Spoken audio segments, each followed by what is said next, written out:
Shiro opened a small stall while villagers gathered around the busy counter. Orders quickly increased as he organized the goods and his partner handled the customers beside him. Soon, every item was sold, leaving the basket empty and both of them satisfied with the result. After counting the silver coins, Shiro realized the exchange value would bring huge profit in Japan. Surprise spread across their faces as the successful trade exceeded their expectations. The girl admired Shiro's ability to sell goods so naturally while he reacted with quiet embarrassment. Later, Shiro stood before a strange portal connected to the forest beyond his grandmother's house. Outside the doorway, an unfamiliar world appeared with distant mountains, 2 moons, and a small town nearby. Turning around, he confirmed the portal still linked directly to the Japanese-style room inside the house. After inheriting the home, Shiro carefully examined the mysterious connection between modern Japan and the other world. Shiro doubted the strange doorway and convinced himself the phenomenon was only caused by exhaustion. Even after reopening the closet, he continued treating the mysterious passage as a simple hallucination. Memories of his missing grandmother returned as Shiro compared the portal with her strange behavior from years ago. During childhood, he often asked about her hidden secret, but she always avoided giving a real answer. Before passing away, his grandmother promised the truth would be revealed once he became older. Shiro discovered a letter hidden beside his grandmother's photograph after examining the altar room carefully. While reading the message, he learned his grandmother originally came from another world called Rufardio. The letter explained the connected closet, dangerous monsters, magic, and a special ring that translated foreign languages. Overwhelmed by the shocking information, Shiro struggled to understand the truth left behind by his grandmother. Soon he examined the mysterious ring and books, realizing the strange world was completely real. After reading the strange book, Shiro suddenly gained a skill that allowed him to understand the foreign language. Soon, another mysterious power appeared, causing books to float while he reacted with complete shock. Later, Shiro received an inventory skill and began considering whether he should enter the other world again. Although nervous about traveling, he decided to prepare supplies before exploring the unfamiliar land tomorrow. Before resting, Shiro quietly prayed at his grandmother's altar and promised he would continue forward. With a backpack prepared, Shiro stepped through the portal and began exploring the other world alone. Soon he reached a lively town filled with merchants, adventurers, and crowded market streets. After walking around the area, Shiro admired the peaceful atmosphere while hunger slowly distracted him. A food stall owner noticed his interest and offered grilled meat at a cheap price. Curious about the unfamiliar meal, Shiro learned the skewer was made from horned rabbit meat sold in the market. Shiro realized he had forgotten to bring local currency after stopping at the meat stall. While checking his pocket, he noticed the remaining Japanese yen from a convenience store purchase earlier. Suddenly, the bills transformed into unfamiliar coins through the power of his exchange skill. Shocked by the strange change, Shiro hurried back to confirm the value of the bronze coins. After receiving confirmation from the shop owner, he understood his ability could convert money between both worlds. Receiving extra skewers from the stall owner, Shiro happily enjoyed his first purchase in the town. Nearby, he quietly ate the unfamiliar meat while noticing the plain flavor of another world's cooking. Curiosity soon returned as the equivalent exchange skill made him question whether coins could change back again. With a quick test, the foreign currency instantly transformed into Japanese yen inside his hand. Excitement spread across Shiro's face after confirming the skill worked perfectly between both worlds. Back at home, Shiro imagined earning huge profits in Japan by exchanging money from the other world. After testing a larger amount, he received a silver coin and immediately checked its value with the stall owner. The explanation revealed that silver coins were worth far more than bronze currency in the town. Carefully counting his remaining money, Shiro estimated he already possessed enough funds to travel comfortably. Filled with excitement, he continued exploring the lively streets while admiring the unfamiliar scenery around him. Shiro wandered through the crowded marketplace and observed many races living together in the busy town. Excitement filled him as he noticed adventurers, beastfolk, and unusual merchants moving between the stalls.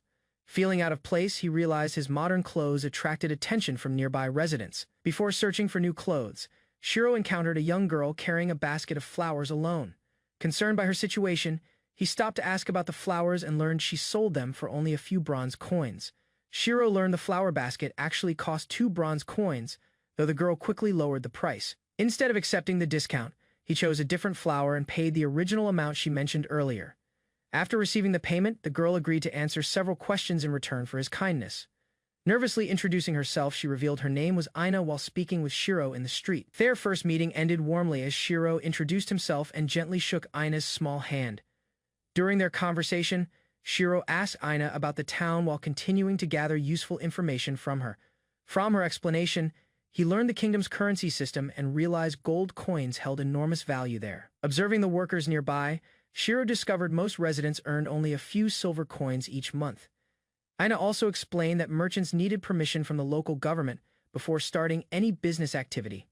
After hearing everything, Shiro immediately decided to buy more flowers, leaving Aina completely surprised by his request. Shiro handed over 30 bronze coins and bought every flower from Aina without hesitation.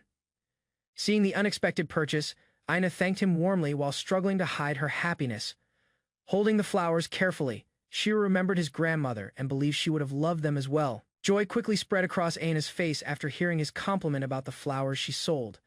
Wanting to repay his kindness, Aina happily guided Shiro toward the local government office through the busy town. Aina guided Shiro through the town and brought him to the large government office near the center district. Upon entering the building, Shiro became nervous after meeting a strict official who questioned his background immediately. After completing the paperwork, he learned foreigners needed official permission before selling goods in the kingdom. Several business choices were introduced, including hawker, peddler, and shop owner licenses with different daily costs, carefully comparing the prices. Shiro selected the peddler option and prepared to start trading the following day. Relief spread across Shiro's face after learning the business registration fee was unexpectedly cheap for newcomers. The official explained that the mayor controlled market prices while wishing success for Shiro's future business.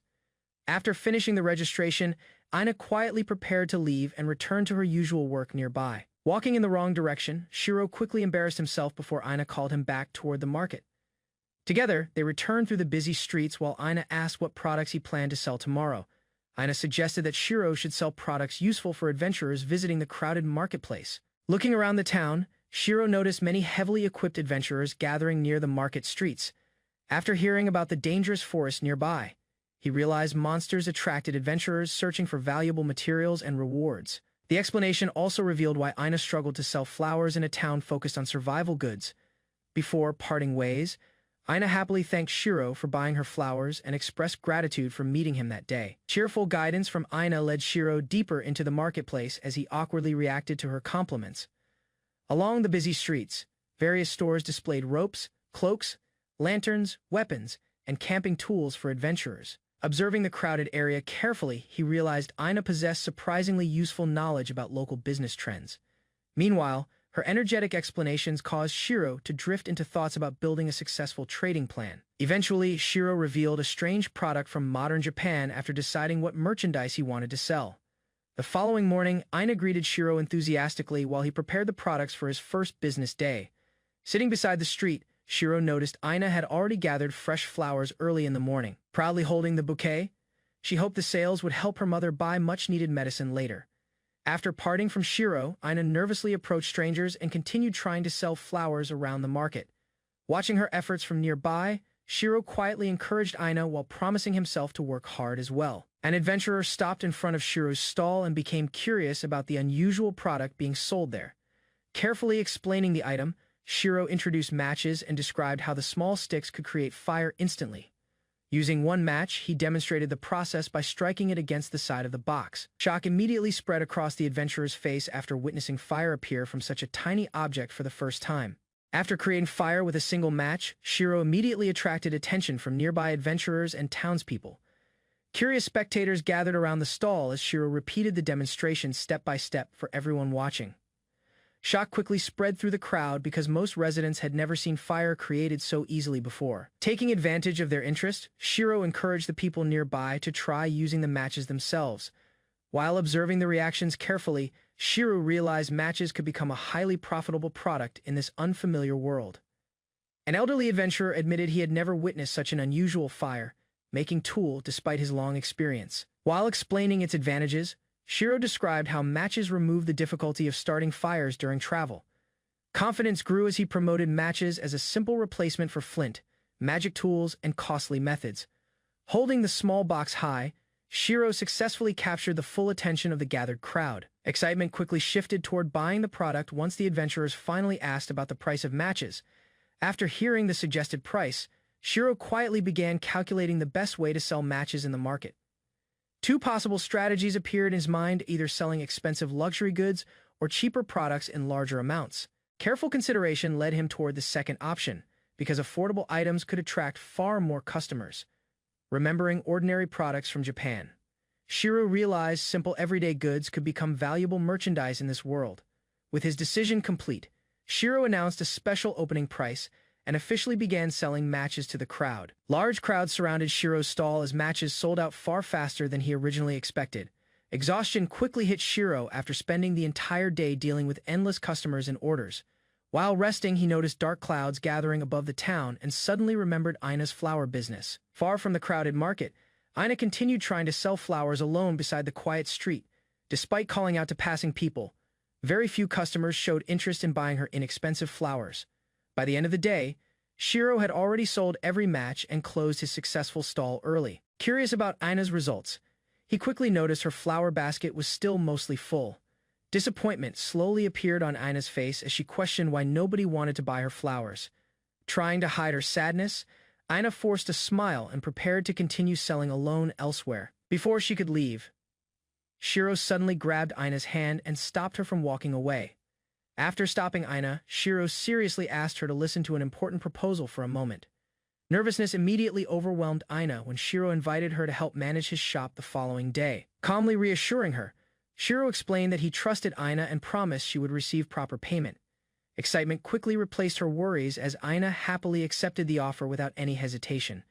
Relief spread across Shiro's face while Ina admitted she wanted to improve and stop failing to sell flowers. Ina smiled warmly and sincerely thanked Shiro for giving her a chance to work beside him. Hearing her repeated gratitude, Shiro felt motivated to work harder and prepare seriously for the shop tomorrow. Ina left her home early, waving to her mother who remained resting in bed. She declined to take the usual flowers, saying she'd help Shiro instead. Meanwhile, Shiro stood before the swirling portal in his modern home. Before stepping in, he looked at his grandmother's portrait and asked for good luck. Crossing worlds had become routine. With shoes removed, Shiro stepped confidently into the alternate realm, ready to begin the day's work. On arrival, he spotted Ina already waiting. She greeted him cheerfully, reassuring that she hadn't waited long. The market was already bustling. Ina pointed to the crowd forming near their stall. Shiro quickly prepared the stall while Ina, full of energy, encouraged him with determination. As crowds gathered, nearby vendors began to complain about the blocked street. Shiro immediately apologized and considered the risk. Just then, a familiar face emerged from the crowd. The man recognized Shiro, surprised to meet the lord of the rotisserie. They spoke about the item called match, which had been gaining attention. The merchant couple offered help, noticing Shiro's overwhelmed state. Understanding the situation, the woman proposed that Shiro relocate to their stall on the town's outskirts, free of charge for the day. It would ease the congestion and help maintain harmony. Grateful for the offer, Shiro and Ina accepted the kind gesture from the siblings without hesitation. Curious, Shiro asked if the woman was his wife, only to learn she was his sister, which surprised him. With directions in hand, they navigated through town and finally arrived at the new stall location on the outskirts. Before opening, Shiro explained their item codes while Ina prepared nervously. A long line of eager customers had already formed. Busyness started fast. Shiro called out orders while Ina responded quickly. Despite the rush, they worked in sync, keeping up with demand. Ina watched in awe as the crowd surged forward, eager to buy the matches. Products disappeared from the stall faster than expected. Eventually, their entire stock sold out again. Ina confirmed their success with excitement. Later, the friendly merchants tallied up the sales, revealing the impressive earnings. Shiro thanked them again for lending the stall. Reflecting on the day, Shiro realized how underestimated the potential was. What began as modest expectations had multiplied into massive gains in just 3 hours. Overwhelmed by the weight of the profits, Shiro struggled to carry the heavy earnings. Before trouble could arise, he urged they leave quickly, cautious not to attract unwanted attention. Shiro considered using his pocket dimension to store the heavy coins, but decided it was too risky in public. Appreciating her efforts, Shiro suggested she treat herself and her mother. Ina blushed, holding the pouch tightly with gratitude. Despite Ina's repeated thanks, Shiro insisted she was the one who helped him. Her smile brightened as she struggled to contain her appreciation. Shiro teased her lightheartedly when she tried to continue thanking him. The moment lightened the mood, drawing laughter from both of them. Noticing how long they had worked without rest, Shiro suggested a quick meal. Ina's stomach growled in response, making her flustered as they both agreed to take a much-needed break. Ina curiously examined the unfamiliar food. Shiro introduced it as a sandwich. surprising her with the pure white bread. Delighted by the taste, Aina eagerly devoured it, eyes sparkling with joy. Shiro was pleased by her reaction. While enjoying their break, a woman approached and politely asked if she could speak with Shiro. He paused mid-bite, giving her his attention. She mentioned hearing rumors about matches being sold in town. Shiro confirmed they were the sellers, but explained they had sold out. However, she revealed she wasn't there to purchase. Instead, the woman admitted she came specifically to see him. Her sudden declaration left an air of mystery between them. Karen Sankareka introduced herself confidently. To Shiro's surprise, she revealed her true identity as the town's mayor. Karen Sankareka arrived late but composed, confidently announcing herself as the mayor of Ninurich. Shiro stared stunned that such a young woman held the position of leadership. He had expected someone older and more rugged, someone like the muscular man from earlier rumors. Standing before Shiro, Karen bowed respectfully. She expressed gratitude for his decision to conduct business in her town, acknowledging his unique skills. Caught off guard, Shiro fumbled over his thanks, humbled by her recognition. Karen, however, noticed his lack of confidence and pointed it out candidly. She turned reflective, explaining that most local merchants were resistant to change. Then she suddenly asked for his help. Aina lay exhausted, complaining about unfair pricing. Karen passionately explained the town's broken economy and merchant indifference. She stood determined, proclaiming the need for a proper market to revive the struggling community's trade. With a playful grin, Karen teased Shiro before saying she had something important to give him. To his shock, she handed him a duplicate key to her house, leaving him flustered and confused. Then she quickly jumped to conclusions, declaring that the mayor wanted to marry Shiro, leaving both adults speechless. Karen's face turned red as she flailed in protest, adamantly denying any intentions of finding a husband. She swiftly changed the subject, brushing aside the misunderstanding and stating that she came with a business request. Karen pointed toward a vacant building and explained her plan. Shiro would use the key to set up shop on the ground floor. She informed him that other merchants had voiced complaints about the previous day's market congestion caused by customer gatherings. Then Shiro scratched his head, finally understanding the situation. He agreed that operating in the middle of the street was no longer sustainable. Karen offered to show Shiro around the area, assuring him he could decide afterward. Without hesitation, he accepted. They walked through the lively streets and arrived at a spacious building. Both Shiro and Aina were amazed by the interior. She presented the place with a smile, hoping Shiro would be satisfied. He stood still, overwhelmed by the offer. Aina excitedly called it store number 1. Already imagining the possibilities, while Shiro processed everything, Karen turned serious and asked if she could pose a personal question. Aina whispered a guess, suggesting it might be about romance. Embarrassed, Shiro panicked, misunderstanding her intention.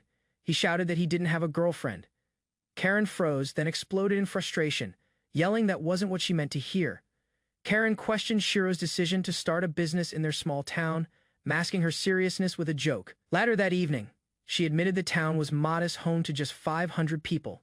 She pointed out how merchants typically earn more in larger cities. Shiro acknowledged her point but remained calm. He confessed that although he'd only been in Ninurich for 3 days, he genuinely enjoyed being there. He explained that Aina worked hard supporting him, and despite being a stranger, the mayor had treated him kindly. With arms open, Shiro expressed his true feelings. It wasn't profit or convenience. It was the warmth of the people that mattered. Then Shiro looked around at the cheerful faces of the townspeople and confessed he didn't know other towns. He was from another world. Karen stood frozen. His words touched her deeply. She thanked him with trembling hands. Her voice quiet but sincere, flustered. Shiro apologized, thinking he'd upset her. Aina teased him for making Karen cry, but Karen smiled and asked him to call her by name. They exchanged names once more, not as strangers, but as people starting something new. A handshake sealed it, with all 3 names spoken aloud in unity. From selling matches to owning a shop in just 3 days, Shiro's progress was remarkable. The next morning, Shiro finalized a contract at the town hall and officially launched his business. Just 5 days later, the store was already out of stock. Despite their apologies, demand for matches kept growing. Looking over the profit records, Shiro was puzzled. He had sold enough for everyone in town, yet they still kept coming. After closing for the day, Aina offered to help clean, but Shiro insisted she rest. She gave in, though a bit disappointed. Later that night, Shiro prepared tea and snacks, bringing them upstairs. He stretched and smiled, ready to thank her properly. Shiro entered quietly, only to find Aina already fast asleep on the couch, curled up peacefully. He smiled gently, realizing she was still just a child. As he laid a blanket over her, she stirred in her sleep, calling out softly for her father. Her arms reached toward him, instinctively asking to be held. Though startled, Shiro lifted her carefully, holding her close. Ina relaxed in his arms, whispering how her mother used to embrace her the same way. Before he could say anything, she rested her head on his shoulder again. Shiro looked down, surprised that she had already drifted back to sleep. Then Shiro quietly prepared the table, unsure if he had just become someone's father overnight. While she slept peacefully, Ina smiled faintly. Even in dreams, she promised to support him with all her heart. On the 6th day of operations, Shiro decided to give Ina a well-earned break. Managing the store alone proved more exhausting than expected. While Shiro struggled to keep up, impressed by the sales volume, Karen noted the shop had again sold out. Shiro began to suspect something unusual. Karen explained that rumors had spread someone had been reselling the matches in another town, turning a tidy profit and triggering a buying frenzy from outsiders. Shiro suggested placing limits to control demand. Karen paused, then calmly revealed her true reason for visiting. She had come to ask him for a personal favor. After hearing Karen's serious tone, Shiro invited her upstairs for a more private discussion over tea. Before making her request, Karen asked if he knew about the local Adventurers Guild. She explained the guild's function as an intermediary firm. Many of Shiro's customers were adventurers, a connection he hadn't fully realized before. To clarify, Karen detailed how the guild operated, receiving job requests from citizens and assigning them to registered adventurers. Since Silver Moon was the only guild in town, Karen emphasized the importance of the next step. She assured him that with his prior knowledge, the conversation would move faster. Karen revealed the true subject. The guildmaster of Silver Moon had vanished. Shiro reacted with disbelief, startled by the unexpected turn. He excitedly questioned the term Gilmas, finding it amusing, while Karen remained serious about the situation's gravity. With visible concern, Karen explained that the guildmaster had run away the previous night, leaving behind chaos and unanswered responsibilities. The situation worsened. Without leadership or funding, the adventurers were preparing to leave town. The guild lacked the means to continue operations, endangering the town's support structure. Despite the crisis, Karen assured Shiro she had a plan all along. Her calm confidence hinted at something carefully prepared in advance. Karen explained that the capital's Adventurers Guild had proposed opening a branch in their town. Shiro recognized the urgency, with adventurers preparing to leave. He believed accepting the offer was necessary to preserve the town's support system. Then Karen expressed relief at his understanding. His words reassured her that she wasn't abandoning the guild's legacy in vain. She informed Shiro that representatives from the capital would soon visit. To leave an impression, Karen requested Shiro showcase his unique match product. She believed its originality would convince the visitors of the town's potential and strengthen their chances of gaining support from the capital guild. Hesitation filled the air as uncertainty lingered in Shiro's response. Karen reassured him, noting that his unique skills might intrigue the inspectors. Her intention became clear: presenting the matches as a symbol of the town's uniqueness could catch attention. Rather than stop there, he promised to prepare something additional. Confidence grew as he spoke of creating a second surprise. Appreciation shone in Karen's eyes. A quiet smile formed as she vowed to repay the kindness shown today. By afternoon, their inventory was once again cleared out. Ina stayed focused on her work while Shiro sat in thought, quietly planning his next steps. Sprawled across a chair, he pondered ideas that might impress the visiting inspectors. No solution came to mind yet. A sudden burst of resolve pushed him to his feet. Without hesitation, he announced his plan to visit Karen. Confusion filled her face upon hearing his request. She questioned whether he truly meant it. Without backing down, he confirmed his choice. Rather than just preparing products, he wanted to experience the adventurer's life firsthand by joining them on a mission. Shiro entered the guild office and informed Karen of his intention to accompany adventurers on quests. She looked at him in disbelief, questioning his resolve. However, Shiro insisted it was the only way to understand what adventurers truly needed in the field. Karen explained the limited options, noting the Eastern Forest as the only active area near town. Her expression turned serious as she asked if Shiro understood the risk involved. Within that very forest, a monstrous creature roared. A blinding attack clashed against its thick hide, illuminating the danger Shiro might soon face. Despite the threat, Shiro clarified he aimed to join adventurers focused on gathering herbs and minerals.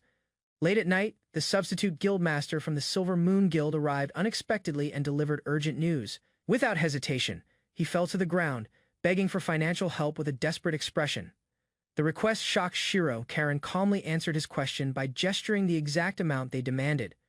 Realizing they wanted 10 gold, Shiro reacted loudly, prompting Karen to hush him. He attempted to clarify the scale, joking about silver and copper coins. Karen explained the sum was far beyond what a small town could provide. She admitted that, had it been less, she might have considered it.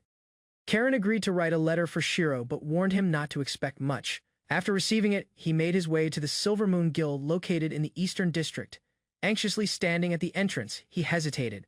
It was his first time approaching a guild building. Upon opening the door, a chaotic scene unfolded inside. While walking forward, he tripped and fell unexpectedly. Rough hands gripped his head as loud voices erupted. Misunderstood as a new recruit, he tried to explain his purpose. Rather than clarifying the situation, things escalated. The towering man demanded a price for his stone-crushing punch, leaving Shiro speechless. Shouting into the building, he stepped through the open doors and found the lobby completely deserted. A quiet sobbing echoed from behind the counter. Approaching cautiously, he noticed someone curled up in distress. Hoping to help, he gently shook the girl and asked for a moment of her time. She finally responded, startled. Confused and overwhelmed, the girl suddenly panicked and demanded to know how long he had been standing there. Her reaction grew more intense. She questioned his touch and jumped to conclusions, asking if he had feelings for her. With confident flair, she introduced herself as Silver Moon's poster girl, claiming power over countless warriors. Fists trembling with pride, she bragged about her strength, insisting even her punch could crush stone. Trying to stay focused, he redirected the conversation, asking to meet the substitute guildmaster directly. To his surprise, she shyly admitted that the substitute guildmaster was her, leaving him completely stunned. Emil served as the substitute guildmaster of the Silver Moon, the only remaining staff member. Following the guildmaster's sudden disappearance, Emil was quickly promoted. Another girl briefly appeared but mysteriously vanished the next day without explanation. Later that evening, Emil vented her frustrations over drinks. She ranted about betrayal and exposed the guildmaster's affair, oblivious to the awkwardness in the room.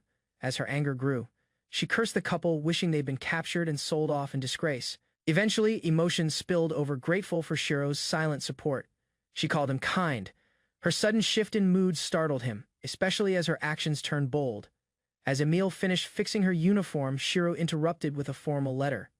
It was from the mayor. Hearing the title alone triggered an outburst. Emil's imagination ran wild, filled with insults toward the voluptuous mayor. Despite Shiro's confusion, she clarified the sender's identity: Karen, the mayor of Ninarich, known for her charm. But Emil's opinion clearly didn't match the appearance. Holding nothing back, Emil ripped the letter without even reading it. She claimed any message from that woman deserved no respect. The letter's fragments scattered to the floor. Shiro quietly watched, remarking that deceit and betrayal disgusted him most. Emil angrily recalled how Mayor Karen discarded the Silver Moon Guild, replacing them without hesitation or care. Even after lowering herself in a formal dogiza, Emil couldn't borrow even 10 gold coins. She ranted about Karen's stinginess with dramatic flair. Trying to ease the tension, Shiro mentioned that Karen might have her own struggles. The moment he spoke, Emil flared up, accusing him of defending her. Tears welled as she shouted in frustration. Despite her earlier insults, Emil broke down completely, confessing she still loved Karen and considered her a best friend. Shiro, unable to ignore the contradiction, reminded her gently not to insult others, especially those she cared about. Emil lay drained on the counter, overwhelmed by the guild's dire financial state and her helplessness. Shiro, understanding the depth of her stress and her complex feelings toward the mayor, gently urged her to move past the incident. To her surprise, he revealed a commission for the Silver Moon Guild and presented payment up front, signaling genuine intent to help. Hearing that, Emil sat up slowly, returning to her professional tone. She asked for details, trying to regain composure. As night fell, she processed the unusual request. He wanted to accompany an adventurer. She noted the lack of precedent but agreed to process it as an escort request. A distant forest shimmered under moonlight as a powerful request was explained. Seated around a quiet campfire, the adventurers rested under tall trees. Their expressions showed calm, but the air hinted at readiness. Magic, strength, and strategy surrounded them.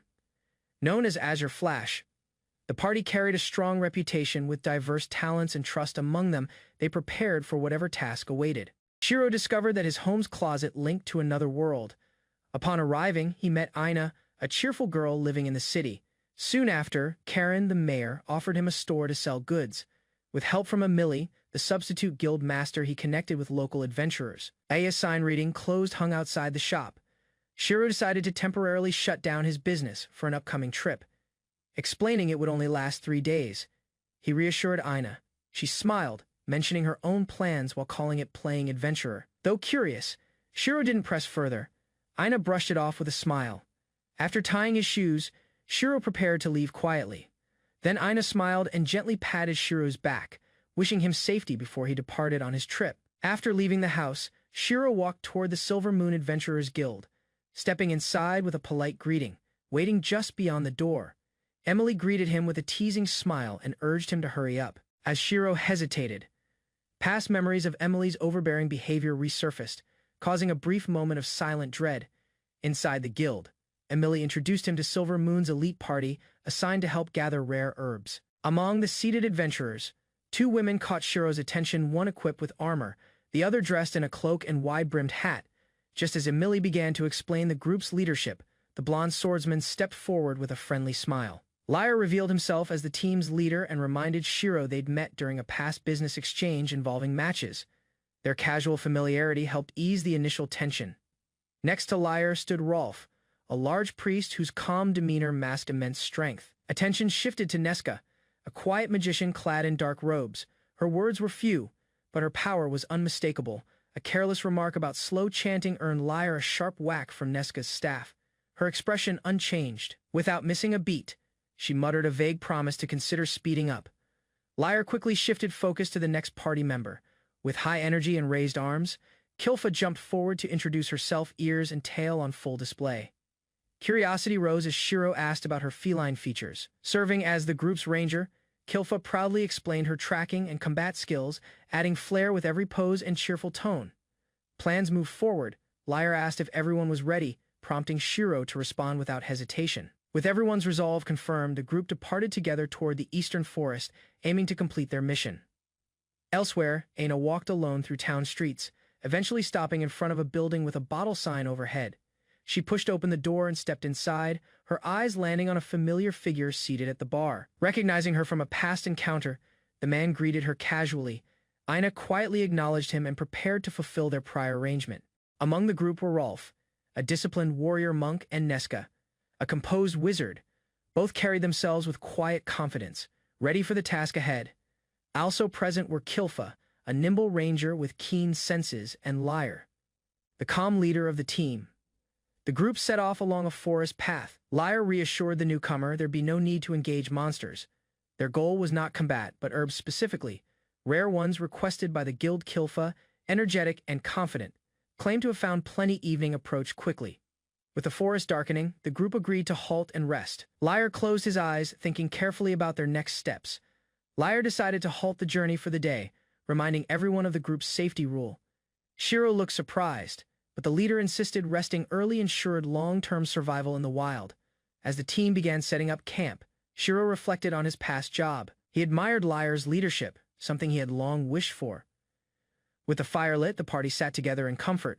Rolf praised the quality of the matches Shiro had provided, noting their convenience compared to traditional methods. He humbly accepted their thanks. Lyre noted the matches would sell well in the royal capital. As the fire crackled, the group shared thoughts on future prospects. Nesca's hunger became obvious after a long day of walking. Lyre acknowledged it was time to eat. Simple meals like dried meat and dense bread were standard for adventurers. While Nesca bit into her food, Shiro reflected on how plain their daily diet was in the wild. Kilfa noticed Shiro had nothing in hand. Offering part of her ration, she kindly extended a piece toward him without hesitation. Before accepting, Shiro revealed he had brought his own food. Kilfa looked puzzled, while Lyre reacted in surprise, clearly unprepared for what would follow. Instantly, modern packaged goods from Shiro's world appeared. Rolf, stunned by the containers, questioned their origin. Questions arose as Shiro unveiled more packaged meals. Others stared in disbelief, wondering if he planned to eat it all. Calmly, he assured them everything was prepared for the entire group and asked for feedback. Realizing the intent, Lyre immediately framed it as a tasting event. The others cheered with enthusiasm, accepting Shiro's offer without hesitation. Soon, everyone began eating. Each bite drew stronger reactions. Sweetness and flavor overwhelmed them. Praises echoed around the fire. "So tasty," became the only feedback shared, shouted joyfully in unison by everyone sampling Shiro's selection. After the meal, exhaustion settled in. Kilfa laid back with satisfaction, while Nesca clutched chocolate like treasure. Lyre found Shiro still awake near the fire, though offered rest earlier. Shiro remained alert, unable to sleep early as he wasn't used to this routine. Instead of insisting, Liar sat beside him. They agreed to pass time with conversation, settling quietly by the campfire while others rested. A warm drink in hand, Shiro observed how adventurers adapted without sleeping bags. Jokingly, Liar wished for a spatial storage skill. Shiro nearly spat out his drink, caught off guard by the idea. The timing was too perfect, curious. Liar asked more about spatial storage. Shiro explained it was rare, but not impossible. Shiro asked about the value of a spatial storage skill. Liar hesitated but gave a rough estimate, assuming it could hold a full cart's worth of goods. After imagining its potential, Shiro concluded the skill was priceless, likely worth more than a noble's estate. A sudden shift in Liar's posture disrupted the calm. Shiro, confused, saw the warrior draw his sword with urgency and caution the group into silence. Without delay, Liar issued commands. Kilfa and Rolf were alerted, while Shiro was asked to wake Neska. Tension spread quickly through the camp. Darkness concealed the figure of a looming monster. Liar sensed it approaching and ordered everyone to prepare. Neska lay fast asleep, lost in a dream filled with sweets and chocolate. Shiro shook her awake, urgently trying to bring her back to reality. Elsewhere, Kilfa sniffed the air, ears perked. A strange scent had caught her attention. One of the knights asked if she could identify it, but her expression stayed unreadable. They soon realized the source of the disturbance was approaching from downwind. Kilfa couldn't track it by smell, and that unsettled them. Without warning, a massive shadow emerged from the darkness. The monster was unmistakable murder grizzly. Retreat seemed tempting, but none dared move. Shiro clenched his teeth, knowing they couldn't win. The ground shook beneath the murder grizzly's steps. Despite the fear, Kilfa declared she wouldn't abandon anyone. Faced with grim odds, one member suggested that someone must act as bait to survive. The decision weighed heavily, yet no better option presented itself.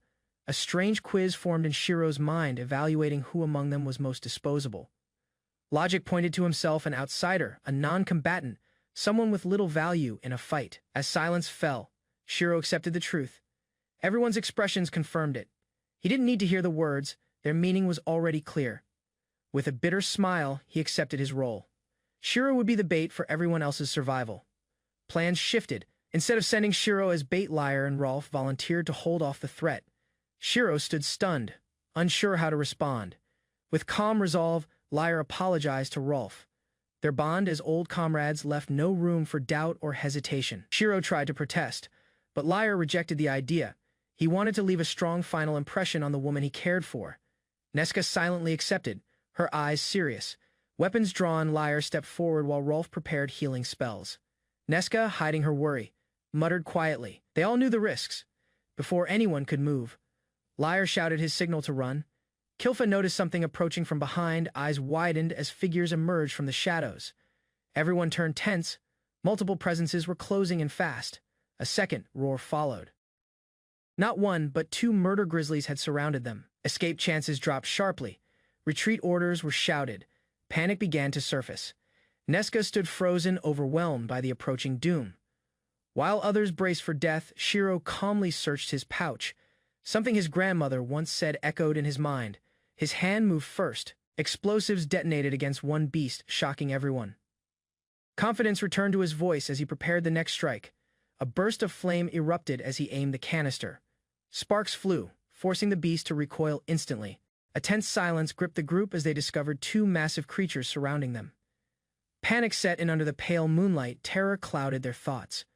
One girl whispered a grim prediction, while Shiro moved forward. Defying hesitation, the towering beast loomed over them. Shiro stood his ground, facing the threat alone.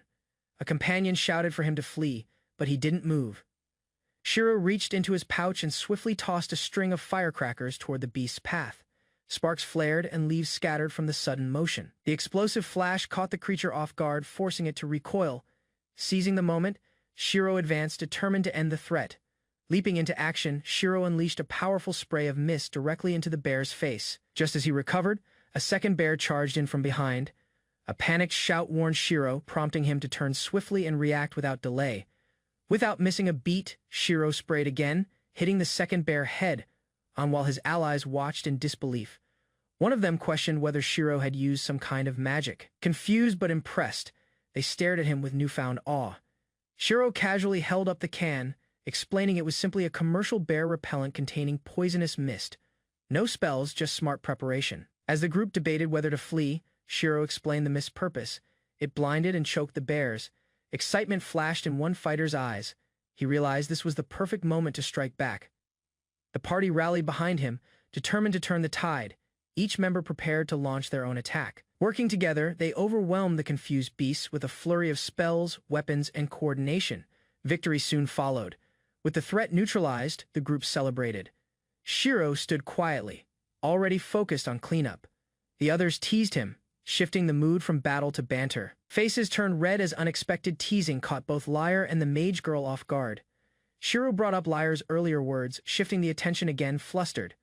Lyre redirected focus to the valuable materials gathered from the defeated beasts. Dismantling began immediately. Tasks were split efficiently: claws, blood, skin, all assigned to experienced hands. Despite discomfort, no one hesitated. Instructions were followed with precision. The group couldn't afford waste, and every piece had value. Their work was nearly done. As the group prepared to depart, Lyre requested a break from their quest. Something weighed on him, and he wanted to return to town. Shiro listened, sensing this wasn't just about rest. While standing over the bear carcass, Shiro learned the materials held more value than expected. Lyre offered half the spoils as thanks. Grateful for the outcome, Lyre praised the item Shiro had used. Without it, survival would have been unlikely. Shiro waved off the compliments, insisting that saving lives mattered more than counting profits. Others watched him in quiet admiration. Unexpectedly, the cat-eared girl leapt forward and declared her affection with full energy. Her sudden confession stunned everyone, including herself. Laughter spread among the party. The priest smiled warmly, voicing deep respect. Even the quiet mage admitted Shiro's character impressed her. Laughter eased the moment as Shiro teased Lyre gently. He acknowledged Lyre's request, understanding the urgency behind it. Rather than let Lyre handle everything alone, Shiro offered to help carry the valuable grisly materials back to town. Others looked on as Lyre chuckled at the offer, doubting Shiro's strength. Despite that, appreciation was clear in his expression. Without hesitation, Shiro revealed his hidden ability. A magical portal opened beside him, proof of his spatial storage skill. Amazement spread across the party. Lyre smiled and reassured Shiro there was no need to apologize. Gratitude remained unspoken but deeply felt. With supplies packed and spirits high, Shiro signaled the start of their return journey toward Ninurich.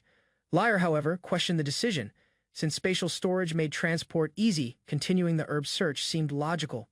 Plans shifted. Instead of heading straight home, the group extended their adventure another 2 days to gather herbs. Upon return, a cheerful voice welcomed Shiro. Aina waited in town, waving energetically as the group approached. Introductions followed. Lyre initially misunderstood her as Shiro's daughter. Clarification came quickly. Aina worked at his store. With a smile, Lyre formally greeted her, impressed by how reliable she seemed. After completing their journey, Shiro and Lyre returned to Silver Moon to report their success. Unexpectedly, they found the receptionist in a full panic, frantically pleading for more time to pay a debt. Instead of a proper handoff, the party was met with chaos.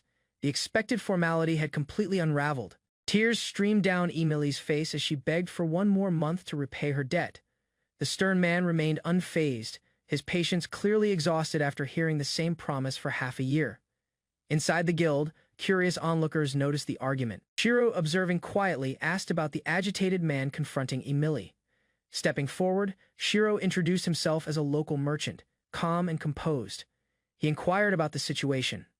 Meanwhile, 2 guild members discussed the issue. Gerald, once an acquaintance of the now absent guild master with a signed contract on the table. The reality became clear. Emily understood they were bound by the agreement regardless of her intent. Gerald slammed the table in frustration, declaring that the guild building would become his property if payment wasn't made. Despite the pressure, Emily stood firm. Gerald questioned her loyalty to Blotto, the missing guildmaster, urging her to abandon what he saw as a failed organization. Lowering her gaze, Emily denied it was about loyalty. Silver Moon was the only place where she, a beastman, had ever been accepted. For her, it was home. Memories flooded her mind of laughter, struggles, and growth. Though some moments were painful, the happy ones outweighed them. Watching her quietly, Shiro reflected on her words. He now understood this wasn't just a building.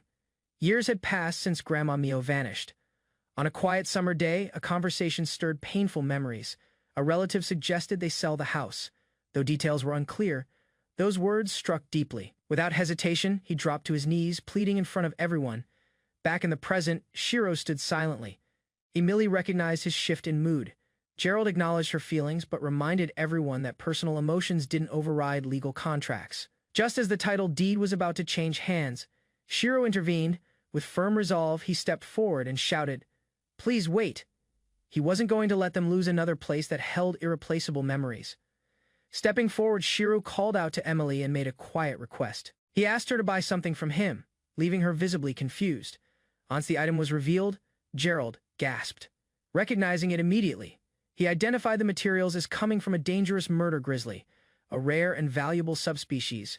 Shiro declined Gerald's offer to purchase them. Instead, he made it clear these materials were intended solely for Silver Moon. Another adventurer stepped in with a proposal. He offered the same terms as Shiro delayed payment.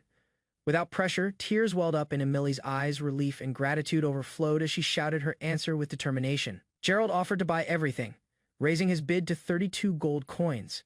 Emily stared him down and corrected him, 36 firm and unwavering. Eventually, the deal closed at 28 gold coins, including 2 extra for a rare item. After deducting the guild's debt, the payment finalized at 26 coins. Supporters gathered as Emily realized how close she had come to losing it all. Relief hit hard, smiles spread across her companions' faces. No one sought praise. Each believed they had simply done what adventurers should. Before the moment passed, someone nudged Emily to process their request. Caught off guard, she hesitated. Emily tried to send Shiro away after confirming his safety, but the request couldn't proceed without the escort target. The group caught on quickly, without hesitation. They demanded payment 30 silver coins. Shiro pointed out the discrepancy in fees. He had paid 100 silver, yet only 30 was going to the party. His question left the others momentarily speechless. While Emily attempted to sneak away, she was caught and forced to explain. Tension escalated fast. Frustration spread among the group. Even the soft-spoken adventurers grew irritated. Glowing eyes and divine threats made it clear Emily's accounting tactics had finally pushed everyone too far. Anger erupted as the adventurers cornered Emily. Cracks formed in the air. Magic surged violently. She was launched through the wall. Watching from a distance, Shiro felt relieved. Aina wasn't present to witness the chaos. Shiro returned home after another exhausting day as an adventurer. Aina greeted him warmly from the stairs, eager to hear about his experience.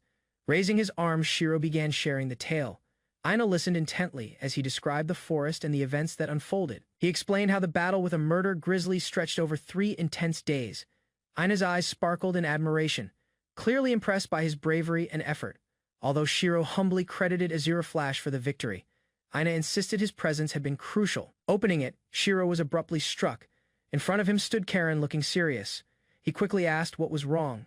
Karen suddenly hugged Shiro tightly, tears in her eyes after hearing about the murder grizzly. After managing to breathe, Shiro assured them that Azura Flash protected him. He stood tall, claiming to be completely fine, which brought visible relief to both girls. Then she shifted the topic, asking what he gained from the journey. Shiro answered with confidence, revealing how much he had learned while traveling alongside experienced adventurers. He casually mentioned his business preparations, hoping to impress upcoming inspectors. Suspicion grew as Karen leaned in, suggesting he possessed a storage skill. Shiro tried denying it, but her smirk showed she wasn't convinced. Karen confidently revealed she had known Shiro's secret at a glance. Her observation left no room for denial, and he could only admit it with a nervous gulp. Smirking, she confessed her guess had been a bluff, based solely on his massive stock of matches. Instead of scolding him, Karen offered advice. Her tone became lighter, encouraging him to treat it as practice. As the mood shifted, Karen asked about his next product plans. Aina chimed in. Equally curious, a small item emerged. Sparking surprise, both girls leaned in, intrigued. Karen acknowledged its value, and Shiro stretched proudly, satisfied with a successful business day. A bell rang as Lyre and Nesca entered the shop, checking in on the merchant's progress. Praise for the tidy product arrangement was directed toward Aina. She beamed with pride, happy her efforts were recognized by the adventurers. After the grisly incident, Lyre and Nesca had become a couple. Observing them quietly, someone muttered a playful curse under their breath. Attention shifted to rumors of a guild representative visiting town. Concerns surfaced about whether the new arrival belonged to a respectable organization. Nesca listed notorious guilds known for their misdeeds, naming Devil's Trident, Fang of the Venom Dragon, and Labyrinth Marauders. Aina recalled the mayor had mentioned the name Labyrinth Marauders. Shiro wondered if Karen knew their reputation. Uncertainty spread among the group. Liar admitted he wasn't sure. His expression showed concern but offered no confirmation either way. Shiro considered the possibility that only local adventurers viewed the guild negatively. It might be a regional issue, not widely known beyond this area. In her office, Karen wrote calmly. She understood this world lacked fast communication. With the notorious guild approaching for inspection, she hoped no problems would occur. Aina and Shiro waited in the shop, puzzled by the inspector's continued absence. Despite the clear road from the neighboring town, there was still no sign of him. Meanwhile, two women stood near the entrance, arms crossed, silently growing impatient as the evening bell rang. Aina began closing the store. With no sign of customers, she decided to wrap up the day early. Just as Shiro prepared to lock up, a knock came at the door. A refined young woman entered, politely requesting to examine his merchandise, even at such a late hour. Curious about the match in her hands, she listened as Shiro eagerly demonstrated its use step by step. The noblewoman's attention turned to a curious silver sheet. Shiro explained it was a space blanket, designed for warmth in extreme conditions, wrapped in the thin material. She was surprised by the immediate heat it generated. Impressed by the practicality of every item, she thanked Shiro for the demonstrations. Without delay, she turned to leave. Stating she was in a rush days later, Aina burst through the door, breathless and alarmed. She cried out for Shiro, insisting something terrible had happened. Elsewhere in town, the long-awaited inspector finally arrived. Standing before Karen, he greeted her formally, unaware of the long anticipation that had built in his absence. Shiro and Aina rushed through town, realizing the inspection route had changed. The original plan to visit Shiro's shop after a town tour was canceled without notice. Instead, an unfamiliar warrior appeared, stating Karen had instructed him to escort Shiro elsewhere immediately. They were led to a new location where Karen stood beside the inspector. Shiro took a moment to confirm the man's identity. Karen warned Shiro about the inspector's volatile personality. Despite that, Shiro smiled confidently, claiming he could handle harsh words without issue. Soon after, the formal introduction began. Karen proudly presented Shiro as the town's trusted merchant. Gabus wasted no time criticizing Shiro's store, calling Aina a brat and doubting Shiro's skills. His harsh remarks stung, but Shiro held back his anger. Turning his insults elsewhere, Gabus mocked the building and even targeted the demi-human staff with condescending remarks. Tension escalated when Gabus voiced open contempt towards subhumans. Karen quickly redirected the conversation, urging him to focus on the goods for evaluation. After inspecting the match, Gabus reluctantly admitted its quality. He acknowledged that Shiro at least sold something worthwhile, though his attitude remained dismissive.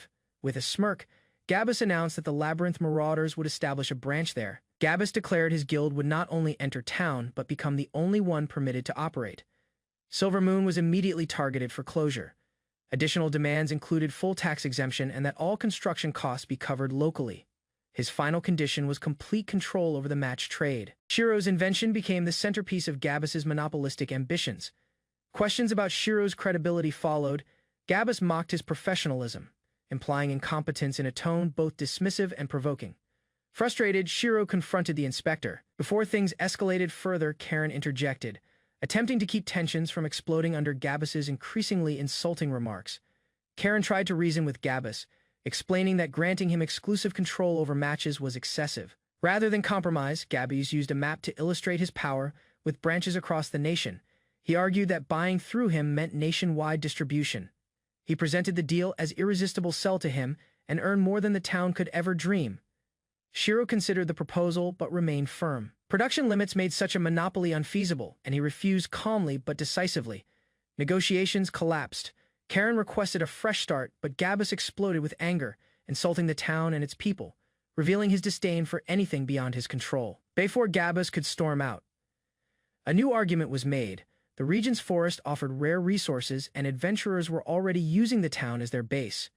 Rather than consider the point, Gabus burst into laughter and insulted the adventurers. Just beyond the room, adventurers who overheard the insult stirred with visible frustration.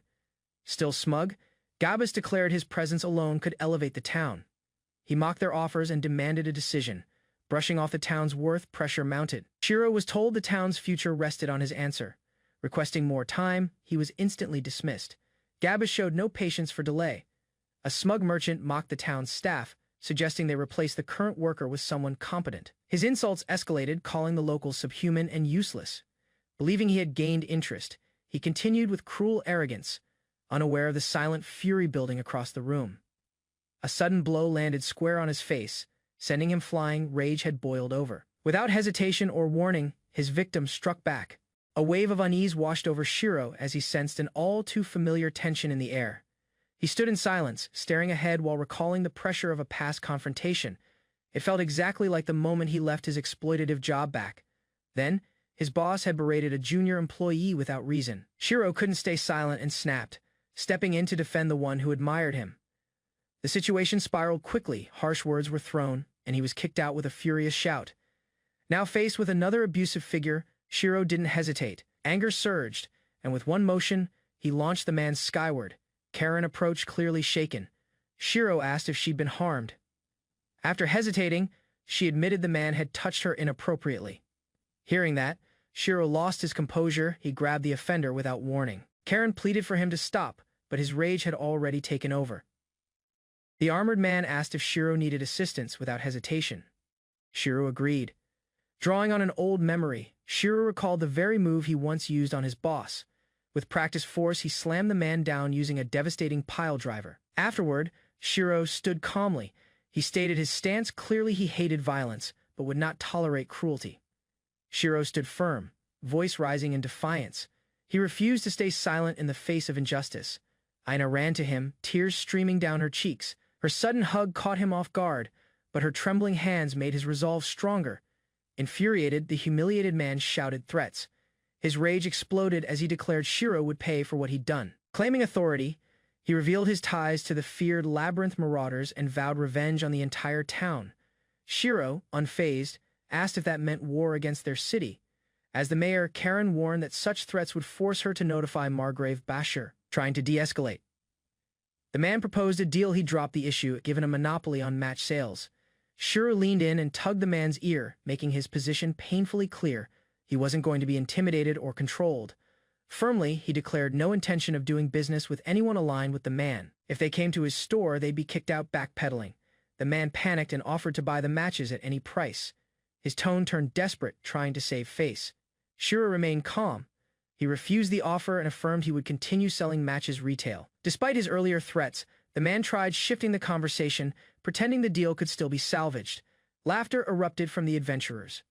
Their amusement only provoked more insults from the man, but Liar quickly clapped back, pointing out how greed had blinded him. Pushed too far, Liar grabbed the man by the collar. Shiro stepped in, reminding them that violence wasn't the answer, even though he had acted out earlier himself. Ultimately, Liar relented and threw the man out. He ordered him to return to the capital and never come back. With the troublemaker gone, Karen reminded everyone to focus on what mattered. The group agreed. Footsteps moved toward the door just as frustration lingered in the room. Clearly, the man hadn't learned his lesson.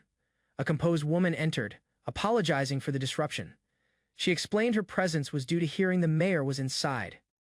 Karen identified herself without hesitation. Recognition sparked in Shiro's eyes upon seeing the girl, recalling their previous encounter. She introduced herself as Nei Mirage, a representative of Fairy's Blessing, an influential guild known across the kingdom. Asked to state her reason for coming, Nari responded confidently. Her tone suggested the message she carried wouldn't be complex but might carry significant weight. Nari lowered herself respectfully, presenting her request to allow Fairy's Blessing to establish an official guild presence locally.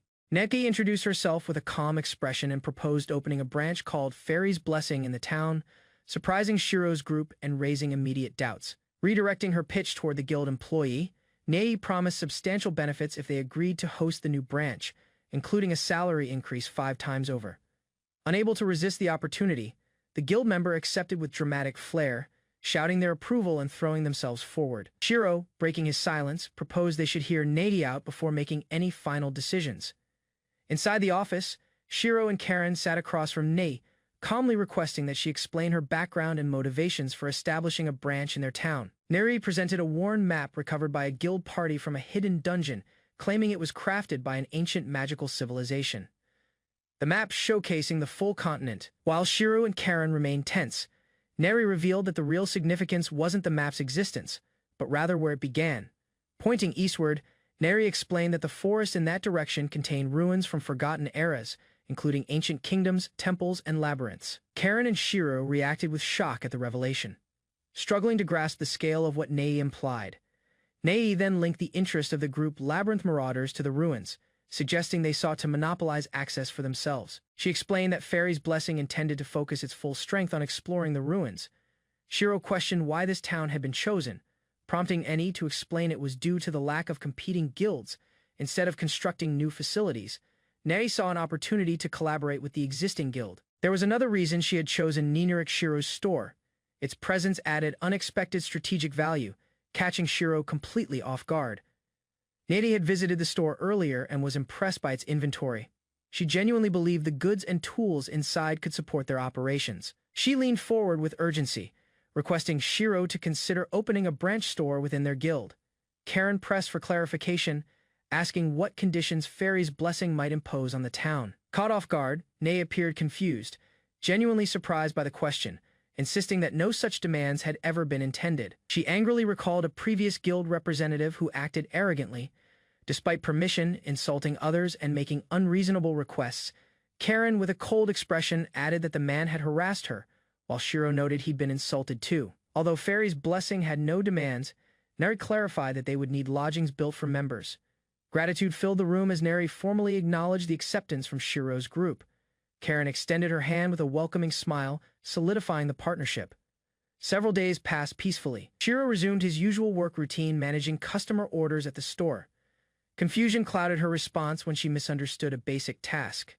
Shiro's voice reached her again, but she stood motionless. Despite trying to respond quickly, her attention wavered. Requests had to be repeated, and even simple instructions slipped past her. Stacks of coins and notes lay on the desk as Shiro considered the situation. Resolving to act, he decided it was time to ask Aina directly what had been troubling her. Approaching cautiously, Aina called out, hesitating as she tried to speak. Each word came slowly. Stacks of coins loomed behind him while he waited for her to finish. Tears welled in her eyes as she asked desperately for help. Voice trembling, she begged for money, bowing low in shame and frustration. Unable to hold back her emotions any longer, Shiro knelt beside her, calmly asking how much she needed. Coins rolled across the table as he prepared to assist without hesitation. Breaking into sobs, she apologized, believing she was a burden. A gentle pat on her head reassured her. She wasn't. Shiro's smile said everything. Shiro gently praised Aina for speaking up, recognizing how much courage it took. She trembled under the weight of emotion, but his words made it clear she wasn't a burden. Just as the moment deepened, the door swung open and a cheerful voice interrupted. Karen also stepped in, loudly seeking Shiro's opinion on town matters. The sudden noise disrupted the atmosphere completely, and Aina shrank back slightly as the conversation shifted. Both visitors sensed the awkwardness and considered stepping out. Shiro glanced toward Aina again, knowing the real conversation would have to wait until things settled. Hesitantly, Aina gave everyone permission to speak their minds. Though still teary, one by one, those around her offered their support. Rolf was mentioned as capable, and the mayor stepped forward, eager to assist anyone in need. With a gentle tone, Shiro assured her that he too wanted to help. After wiping her face, Aina tried to speak but struggled. The words trembled out and her body tensed. As she tried to say it, something was wrong with her mother. Behind closed doors, her mother sat coughing in a dim room. Wilting flowers nearby reflected her worsening state, confirming the seriousness of Aina's quiet suffering. A petal drifted slowly to the floor, mirroring the fragile condition of Aina's ailing mother confined to bed. At 4 years old, Aina lived peacefully with her mother and father, sharing warm meals and laughter around the table. That peaceful life was suddenly taken when war reached their town. Enemy forces stormed the streets, and fire consumed the buildings.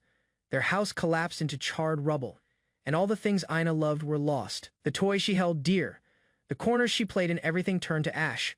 In the debris, a man appeared holding her familiar bear. Aina stepped forward, recognizing him as her father. They reunited for a moment, and he gently placed his hand on her head.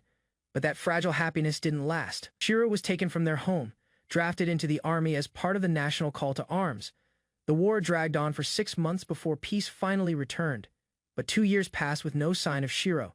Seeing her daughter clinging to hope so stubbornly, her mother stood silently in the doorway. Unable to speak, the mother embraced Aina tightly. She could only cry, overwhelmed by grief and guilt, knowing they could not wait forever.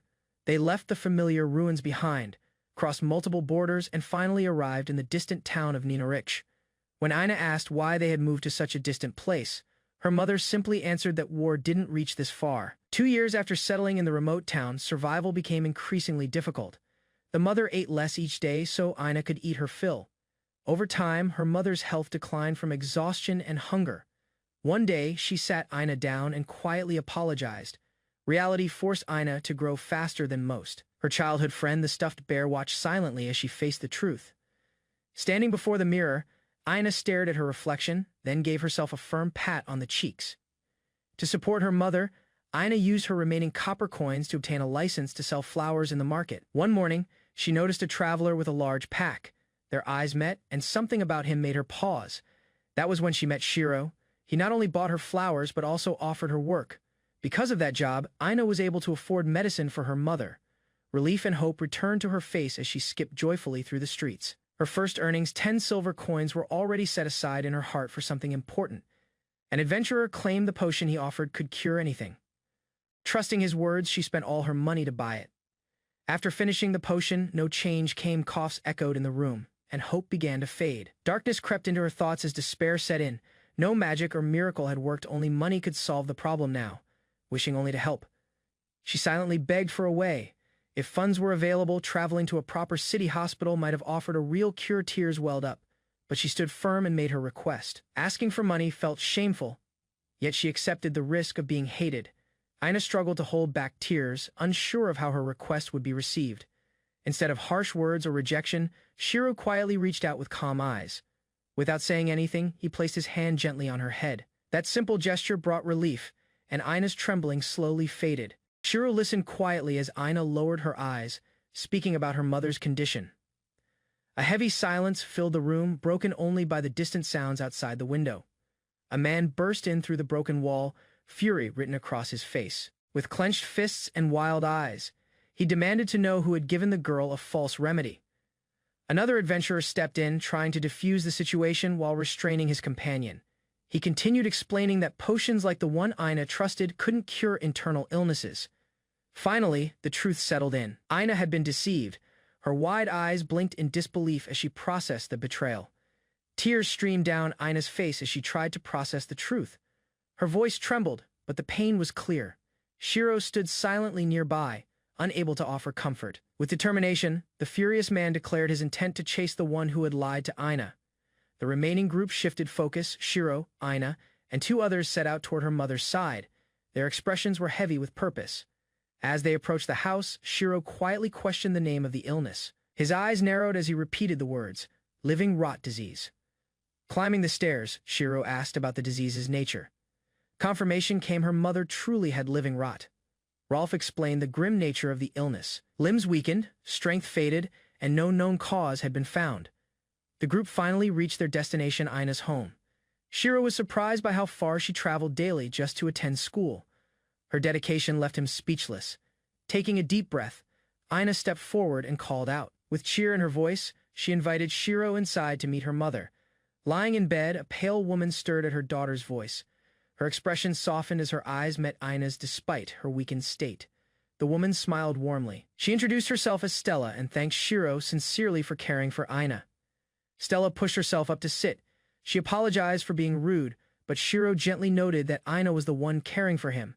Ina and Shiro panicked, urging her to lie back down, recognizing the guest beside her daughter. Then Stella expressed confusion over such an important person visiting her home. The older man explained that the mayor simply wished to check on her after learning of her illness. Guilt filled the mayor's voice as she admitted her failure to support one of her people. With a soft smile, Stella conveyed her gratitude. Despite being an outsider, the mayor had welcomed her warmly into the village. Stella was surprised to hear how close Ina had become with so many people, while she had no idea about the friendships forming. Ina proudly listed everyone she had grown close to. More names came up: adventurers who had helped and supported her. Although not all were present, Ina made sure to mention each one. Joy spread across her face as she beamed with pride. Mispronouncing her words didn't matter. At the window, Ina offered to cook something warm for the guests. Stella, though touched, felt uneasy. Before leaving, Ina announced she'd fetch water. Another adult gently offered assistance, watching her sprint out as Stella smiled quietly from her bed. Stella looked toward the mayor with hesitation. After a pause, she politely asked her to leave the room. Once they were alone, she turned to Shiro and explained there was something important she needed to ask. Eyes focused, she asked him to care for Ina after her passing. Though calm in voice, the weight behind her words was unmistakable. Shiro stood silently by the bedside as the frail woman spoke, her words heavy with finality. The truth of her illness unfolded before him, soft yet unbearable. Realization crept into his expression as she revealed her remaining time, fragile yet composed. He recalled Ina's tears, the hidden pain behind her forced smiles. The woman's faint smile wavered, sensing her daughter's silent struggle through his hesitant nod. Memories flashed through her mind, Ina's laughter, her determined eyes, her tireless care. Each day, Ina's cheerfulness became a shield for her mother's peace. Yet lately, that smile trembled, revealing cracks of fear beneath her quiet strength. Ina's mother watched her daughter's bright laughter and wondered where such genuine happiness came from. Memories resurfaced as Ina once confessed her joy came from meeting someone kind. Understanding dawned when her mother realized Shiro's resemblance to Ina's late father. That first encounter replayed vividly in her mind. Ina's excitement had filled the quiet home, surprising the weary woman resting within. For a fleeting moment, the sight of Shiro standing in the doorway made her heart falter. It felt as if her husband had returned to them. Regret softened into gratitude. Though words tangled awkwardly between them, she smiled sincerely, grateful that fate had brought Shiro into their lives. The memory of her late husband resurfaced gently, his face once blurred by time now vivid once more. Realization brought calm acceptance. She spoke softly about reuniting with him beyond life, her tone serene despite the looming farewell.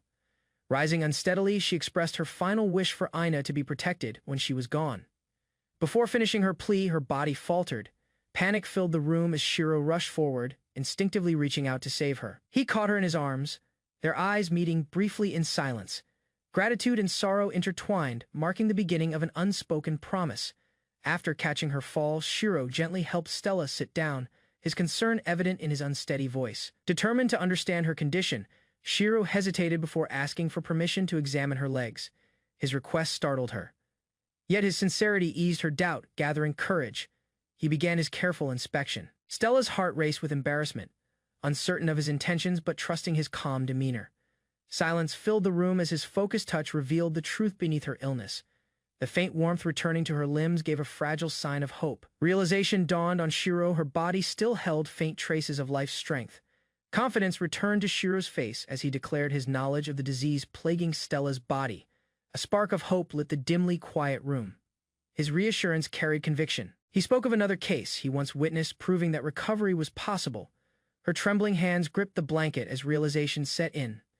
For the first time in years, she imagined a life free from pain. Tears streamed down her cheeks as fear and longing collided. She wanted to live, not for herself, but to remain by her daughter's side. A gentle smile formed on Shiro's face, promising safety in time. Before more could be said, the door opened. As others entered the room, tension rose. Eyes widened at the sight before them, confusion clouding every face. Silence followed their shock. Turning slowly, Shiro met their stares, realizing the misunderstanding and bracing himself to clear the situation. Tension hung in the room as everyone stared at Shiro, struggling to process what they had seen. Relieved, he began outlining the truth behind her illness. Using a board, he introduced the disease known locally as living rot. Each detail drew their attention closer. He described how the sickness stemmed from a lack of nutrients, explaining its symptoms and the simple method to cure it. Memories surfaced of his grandmother's lessons, her gentle voice urging him to help those in need. Determined, Shiro prepared to act. Coins clattered across the floor as his power activated, initiating the exchange that would bring the necessary cure into their world. A small bottle appeared on the table, its label foreign to everyone in the room. Curiosity and disbelief filled the air. He assured them the strange orange pills could heal her disease completely, brushing aside worries about cost or rarity. Anna watched in awe as her mother hesitated. Smiling faintly, Shiro mentioned that Anna's happiness would be the only reward he desired in return. Gratitude softened Stella's expression. Remembering his kindness to her daughter, she accepted the medicine with trembling hands. Weeks later, gentle sunlight poured through the open door. Ina's cheerful voice echoed as she ran inside, greeted by the sight of her healthy mother smiling once more. As Ina entered, her steps froze in disbelief. Before her stood Stella, upright and steady, greeting her warmly after months of frailty. Shock quickly turned into awe. Each movement her mother made felt like a miracle, every word proof of restored strength and vitality. Tears welled up as Ina's voice trembled with a simple plea to once again share the closeness they'd lost. Smiling softly, Stella promised to stay by her side every day. Emotions overflowed as mother and daughter embraced, both crying from relief and joy. Outside, Shiro watched quietly, a proud smile forming. The promise made long ago echoed in his heart to help those in need. As the sun dipped behind the mountains, Shiro savored a drink, relief washing over him after everything that had happened. Peace had finally settled over the town. Stella's recovery was complete, and Ina's laughter filled the days that followed, bringing warmth to every corner of their home. Ina eagerly shared stories of her time with her mother, meals they cooked, flowers they picked, and games they played together. Meanwhile, the Adventurers Guild continued to grow. New alliances were forged, strong warriors arrived. From the porch, Shiro leaned back with a quiet smile. His efforts had not only changed lives but secured his own future. As Shiro relaxed on the porch, Karen's unexpected voice startled him. She appeared with her usual confidence, greeting him under the quiet evening sky. Trying to recover from the surprise, he noticed the bottle she carried alcohol from her hometown. Before long, the calm night turned lively. Karen praised his efforts while teasingly patting his head, leaving Shiro flustered and overwhelmed by her boldness. The teasing continued as drinks flowed. Soon the atmosphere softened, her laughter mingling with his drowsy protests. When the night finally quieted, Karen gazed at the horizon with gratitude. Her heart felt lighter as she whispered thanks for Shiro's kindness and for bringing hope to their town. Resting his head on Karen's lap, Shiro listened quietly as she offered her gratitude. He refused any repayment, insisting he had merely done what was right. Karen watched him closely, her expression a mix of admiration and quiet amusement. Trying to deflect the praise, Shiro laughed it off, claiming he was far from a hero, just someone chasing money and comfort. His thoughts drifted to his grandmother, whose teachings shaped his every action. She had taught him kindness to help others when possible. Hearing his story, Karen smiled warmly. In that moment, she saw not just a capable man, but someone molded by love and compassion that transcended worlds. A quiet evening turned shocking when Karen suddenly recognized Shiro's grandmother's name, perplexed by her astonishment. Shiro listened as Karen explained that Arizu was famous across the entire continent, though few had ever seen her in person. Karen recalled meeting the legendary witch at the town's harvest festival just a year ago, describing her as cheerful and drunk. Dancing through the streets like a free spirit under the clear night sky, Arizu had once wielded a glowing sword from star fragments. Overwhelmed by the revelation, Shiro tried to make sense of it all, realizing his beloved grandmother was far greater and more mysterious than he ever imagined. While reviewing old notes, Shiro discovered a forgotten story about a witch who arrived from another world 80 years ago. Karen's curiosity deepened as he recalled childhood memories, linking the fabled sword Melkupson to his grandmother's odd habits. As the truth settled in, disbelief took over. 7 long years without contact, yet she was still alive somewhere, leaving Shiro overwhelmed by relief, shock, and countless unanswered questions. After returning to his grandmother's old house, Shiro sat in silence, still processing the revelation she was alive. Her framed photo rested on the altar, flashing a carefree peace sign. The day before, he had learned something incredible. His grandmother, known in another world as Arizu the Immortal, had appeared at the previous year's harvest festival, only to vanish again without notice. Karen urged him to wait until the next festival, believing she might return. Shiro, surprised and hesitant, struggled to hide his growing hope. With 2 months left, the mayor eagerly prepared for the grand 120th celebration. Shiro agreed to help. He pondered the idea of running a stall, quickly ruling out standard festival games as impractical, frustrated by the lack of options. He questioned if coming up with a non-food stall was this difficult. A sudden spark of memory changed everything. Childhood thoughts led him to a forgotten yet perfect solution: photography. With excitement, Shiro introduced the idea to Ina, presenting a camera as his new product for the event. Rather than explain, he decided to show its function. He asked Ina to look into the lens, then captured her image instantly. Ina stared wide-eyed at the photo handed to her, amazed by the clear image of herself. Still holding the print, she asked how her likeness ended up inside the paper. Shiro explained it simply. Without hesitation, Ina posed with cheerful expressions. Click after click, she enjoyed having her pictures taken in different outfits and gestures, curious to try it herself. She asked to operate the camera. Shiro gave a nod, encouraging her to press the shutter and take control. With excitement, she snapped his photo and checked the result. Proud of her work, she offered to take many more of him. After several poses in front of the lens, Shiro tried to stop the photo shoot, feeling slightly embarrassed. Ina, still curious, turned her attention to another device on the table. She asked about its function, intrigued by the variety of cameras. Just as he finished answering, she snapped a surprise shot of him mid-sentence, producing a hilarious result. Not wanting to be outdone, Shiro teased her for the sneak attack, only to be caught again in another flash. This time, Ina grinned mischievously, claiming victory. The printed photo revealed a distorted, goofy expression on his face.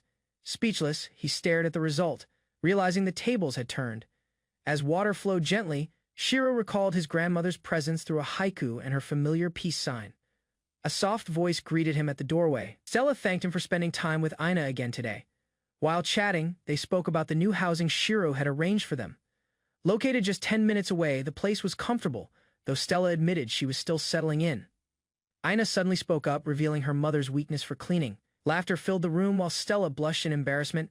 Touched by their warmth, Shiro assured them he'd always help if needed. Ina expressed her thanks with sincerity. Laughter echoed after Ina pointed out that Shiro also lacked cleaning skills. Both adults smiled awkwardly, sharing the blame. Anana's cheerful farewell brightened the moment. Her wide smile and confident voice made it clear she enjoyed the day. Watching her leave, Shiro responded with gratitude and a gentle reminder for Stella to take care. From behind, two voices echoed their agreement. The Adventurers Guild, now renamed Fairy's Blessing, stood tall in Ninarich, no longer silent or forgotten. Lively voices now filled the once quiet space as adventurers returned from their missions, sharing updates and discoveries from all directions. Within just 2 months, the guild evolved into the busiest branch in the entire Guillerme kingdom. Emily, noticing him immediately, paused from her work and called out with surprise, recognizing her guest with growing excitement and curiosity as he stepped closer to the counter. With a teasing tone, she guessed his reasons for visiting, while Shiro awkwardly denied them, insisting he simply came for dinner. Karen fantasized about a future wrapped in luxury grand castles, elegant carriages, and dragons scattering gold. Meanwhile, a rival appeared, boasting devotion and promising Shiro anything he desired without restraint or hesitation. Ignoring his protests, she leaned in with forced charm, claiming fate had brought them together for drinks. Shiro rejected the invitation, reminding her of his late grandmother's will and his own boundaries. Then Karen, now caught in the emotional chaos, misunderstood his resistance as hidden passion. Clutching his hands tightly, Karen lunged at Shiro with overwhelming energy, getting too close while yelling about a non-existent octopus.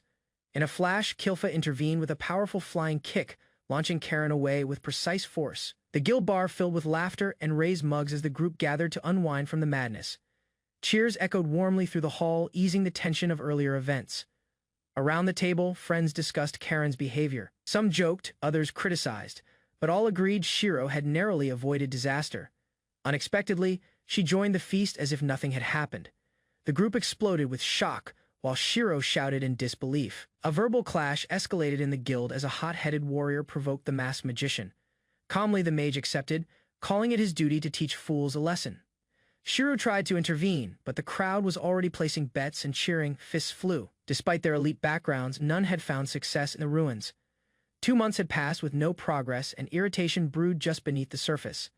As blows continued, Shiro finally understood the deeper issue. The adventurer's anger wasn't personal. It came from disappointment and boredom. With no entertainment and being stuck in the boonies, everyone was restless. Karen reappeared, trying to distract Shiro again. Karen hinted at a different kind of entertainment, making Shiro freeze in confusion at her implications. She teased him further, calling him slow-witted for not catching on, while he remained completely expressionless. With a sly smile, Karen clarified she meant a perverted shop, causing the table to panic. Despite her tone, she maintained innocence as the others reacted in shock. Arguments erupted. Lyre was blamed for suggesting something indecent, while another denied ever setting foot in such a place. Just then, a loud cheer broke out nearby as the tavern's earlier brawl ended with a dramatic stomp. Shiro sighed, calling the fighters a stupid couple as peace returned to the table. The guildmaster, she arrived with commanding presence, her voice booming through the hall, demanding an end to the chaos. Instantly, everyone froze. Adventurers scrambled to deny involvement, their expressions panicked, under Emil's unimpressed stare. Soon after, she approached the table gracefully and apologized to Shiro for showing an unseemly side of herself. With a calm yet stern tone, Emil turned serious. She questioned Shiro's group about their inaction, rejecting any excuse they gave. Karen was dragged away protesting, claiming to be Shiro's future wife. Naiki and the others remained at the table, ignoring the drama as they prepared to discuss something more important with Shiro. While exploring ruins, the group stumbled upon something unexpected, a rare flower buried deep in the forest. After hearing their story, Shiro agreed to join their journey under one condition: his safety from monsters had to be guaranteed. The group welcomed his decision with surprise and relief. Confidence filled the room as the armored man reassured everyone of their improved strength. With renewed motivation, they raised their mugs high and toasted to the journey ahead. A gentle breeze carried petals across the sky as a single flower swayed under the sun. Shiro stood in silence, captivated by its presence. Though delicate, it radiated a quiet strength. He knelt to observe them closer. Apsara, the name suited their elegance. These rare flowers bloomed only beside clear, untouched waters, untouched by the world's filth. The group rested among the flowers lying on the soft ground. Shiro thought of Ina. Laughter broke the stillness as a companion approached. Rest was over. Jokes flew as Shiro sat up, slightly embarrassed by the brief nap. Duty returned quickly, before sunset. The group began gathering Apsara vital ingredients for potions. While returning from their gathering, Lyre noticed something wrong. The Apsara flowers had started to wilt, their once vibrant petals drooping before anyone could react. Attempts to preserve the flowers failed. Neither water nor magic could halt their decay. Shiro recalled his spatial storage ability. Items kept inside neither aged nor decayed. It was the perfect solution for transporting delicate ingredients. After storing the flowers safely, the group relaxed. Kilfa remained asleep the whole time. A swarm of fly-shell bugs emerged from the sky. Their wings buzzed ominously, signaling that peace wouldn't last long. 17 fly-shell bugs crawled nearby, massive and unsettling. Shiro froze as instructed, eyes wide with concern. Closer inspection revealed the bugs were already wounded. Blood clotted near deep-cut signs of previous battles. Their injuries didn't stop them. The swarm noticed the group. Orders flew fast. Protect Shiro, cast spells, hold ground. Nesca unleashed a blazing fire arrow. The impact struck hard, flames lighting up the field in defense. Yet one bug shrugged it off. Armor intact, it charged forward. Kilfa intercepted without hesitation. Weapon drawn, Kilfa shouted, signaling the perfect moment. Nesca responded without delay, channeling magic into a focused firebolt. Flames struck hard, sending one bug spiraling. It became clear these enemies were vulnerable to fire. No hesitation followed. Shiro quickly pulled out a gas canister. Despite warnings, he had a plan, something far more dangerous. With a spark, it can turn into a makeshift flamethrower. Fire surged out, catching several bugs mid. Rolf charged next, using the opening. His strike landed directly, crushing a bug before it could recover. The battle turned in their favor. Blades swung and spells flared, striking down the remaining bugs with precision. Voices overlapped mid-combat. Requests, affirmations, and cries filled the air as teammates worked in tight coordination. Numbers thinned rapidly. Only 6 bugs remained. Shiro watched in awe, realizing how much stronger everyone had become. Without warning, the swarm changed direction. Nesca stood alone as multiple enemies closed in from all sides. Flame canister raised, Shiro hesitated. The enemies were too close. Using fire now might harm Nesca. A warning cry echoed as Nesca was nearly struck. Shiro moved without thinking, pushing her away. In time, one of the bugs swooped down. Shiro froze, but the enemy didn't hesitate. Its claws closed around him. Lyre shouted toward the river. With no time to think, Shiro twisted free and leapt into the current. Water swallowed him instantly. Struggling against the flow, he surfaced briefly. Nesca began casting magic from the shore. Light shimmered across the river. Lyre ran beside it, promising through clenched teeth that they would find him. Darkness surrounded him. A faint voice reached out, asking if he could still breathe or move. Gradually, the blurred shape of someone appeared. He coughed violently as water spilled from his lungs. Strength returned slowly, confused and soaked. He struggled to focus on the figure now clearly watching him. Wings shimmered in the light. A girl with sharp eyes stood tall, casually revealing she was a fairy. Shiro encounters a fairy-like girl in the forest for the first time. Her sudden appearance leaves him speechless and staring. A nearby merchant leaps in, shouting about how he saved Shiro from drowning. Without his help, Shiro would have become food for river monsters. Shiro manages a grateful thank you. Curious about the situation, the girl asks what led Shiro to drift down the river. Shiro explains he jumped in to escape a pursuing monster. When asked where he came from, Shiro answers that he's from a town west of the forest. The name of the town surprises her. Realizing it's a Hume settlement, she insists he take her with him. She describes a male Hume she once met, taller than Shiro, cheerful, with sky-colored eyes and hair. Curious, he asks if she knows the man personally.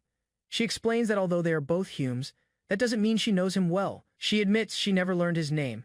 Since he was the only Hume she knew at the time, she simply called him Hume. Shiro learns the man hunted monsters and met her in the forest. He jokes about it, sounding romantic, prompting a strong reaction from the girl. Firmly denying any romance, she insists they were just friends. Shiro lightens the mood by calling them best friends. Shiro asks if the girl knows the forest well. She proudly declares she was born and raised in Jigna Forest. He proposes a trade. She guides him to the western part of the forest, and in return, he'll take her to Ninarich. Overjoyed, she accepts the deal. Eager to help, she boasts she'll protect him with her magic. She immediately demonstrates her power by unleashing a massive wind attack, cutting through trees and terrain with force. After the dust settles, she proudly asks for his opinion.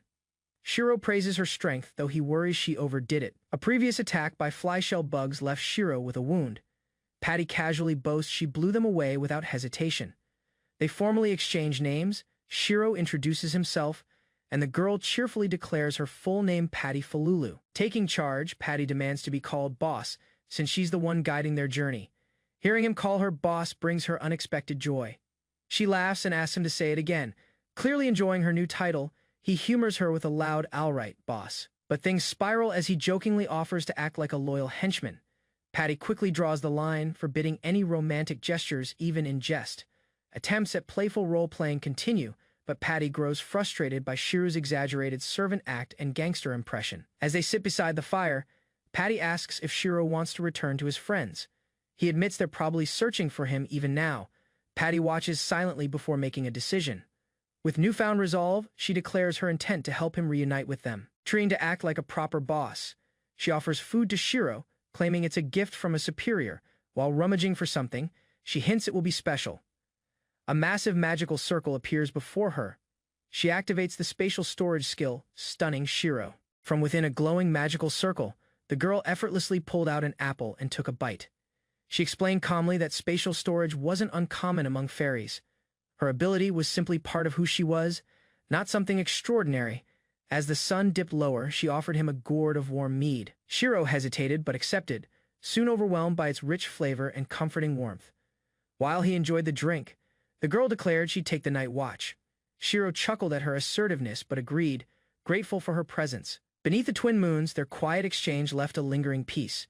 Shiro looked toward the sky, heart slightly lighter. Patty explained the surrounding area of Jigina Forest, naming goblins, orcs, and even ogres among its inhabitants. Panting from exhaustion, Shiro asked for a break. Patty reluctantly agreed, fluttering beside him, still energetic. While Shiro rested, Patty excitedly examined a strange flower, misidentifying it. She cheerfully shared odd trivia no adventurer would know. They sat beneath ancient trees, ruins hidden among tangled roots. Shiro pondered the possibility that Jigina was once a magical kingdom, long before the forest claimed it. Suddenly, a shout broke the calm. The elf girl spotted danger approaching. Patty shouted commands, and Shiro's instincts kicked in. It was time to hide. Voices echoed through the trees as Shiro's companions called out, their worry carried by the wind. Panic rose when there was no answer. Fearing the worst, one shouted at the cliff's edge, refusing to believe Shiro had fallen to his death. Meanwhile, hidden safely below, Shiro stirred. Despite Patty's scolding, he stood slowly, eyes searching the canopy. A quiet warmth filled him. Surrounded by those who risked so much, he whispered these were his precious companions. At last, his voice broke through the forest. "I'm here." Birds scattered as his call reached the others, who turned in sudden hope. Out of the sky, Kilfa leapt from the bird's grasp, her face alight with relief upon seeing Shiro. Tears flew with her as she crashed, landed directly into him, knocking both to the ground in a chaotic heap. Her arms clung tightly, words choking between sobs. She had feared the worst. Shiro winced but managed a weak smile, brushing off dirt. Shiro stood tall. He reassured everyone with a soft voice and calm presence. "It's fine now," he said, warmed by their concern around him. Companions bowed low with guilt and gratitude. Promises to protect and repay him poured forth as the weight of survival settled in. Shiro stood surrounded by his companions, assuring them that survival and reunion were the only things that mattered. While some praised his courage, Shiro clarified he hadn't escaped alone. Someone had saved his life along the way. He introduced Patty, the fairy who had rescued him, startled. The others stared in disbelief at her appearance. The group learned fairies were part of the illusory race, rarely seen by anyone. They questioned how such an encounter was even possible. Patty hesitated but admitted that leaving her village was against their laws. Shiro's casual comment about the guild's name revealed his genuine innocence, unintentionally softening the group's tension. Patty questioned the need for fairies to bless humans, clearly frustrated. Shiro could only offer a vague guess. The wizard stepped forward, revealing the truth behind the guild's name. Fairy's Blessing referred to a legendary mead brewed exclusively by fairies. Shiro casually confirmed he had drunk it, unaware of its rarity. The wizard froze in shock, realizing what it meant. Everyone froze when Shiro admitted he had drunk the fairy's mead. The others stared, stunned by his boldness. Information from the guild's records confirmed the mead's rarity last seen at an auction 2 centuries ago. Still processing the revelation, the group acknowledged that Shiro's life had been saved by a fairy. As a token of gratitude, the team offered assistance in return. Shiro requested help for Patty, who was searching for someone with blue hair and eyes. Now, with a shared purpose, the group prepared to head back. With the matter resolved, they began their return journey to Ninurich, determined to fulfill Patty's request. From the hillside, the group spotted a distant settlement. Patty pointed excitedly, identifying it as a Hume village. Confused by the size, she called it a city. The others explained their naming system based on population. Upon arriving, a small figure caught their attention. A young girl stood still, staring at Shiro with wide eyes, whispering a familiar name. Recognition dawned as Aina rushed forward, wrapping her arms tightly around Shiro. He froze, surprised by her sudden appearance. Tears flowed freely as she clung to him, calling out to her older brother. Shiro gently embraced her back, struggling to find words as the sun began to set. Shiro stood face to face with Stella, who greeted him with calm relief. She explained how Aina had been unable to sleep, worried about her brother's safety. While the others said goodbye, despite exhaustion, Stella remained firm in her role. Shiro watched her walk ahead, still carrying Aina on her back without hesitation. Holding her daughter close, Stella smiled softly. She declared she wouldn't hand Aina over, reminding him that she was still Aina's mother. Outside their quiet home, Shiro bid them good night.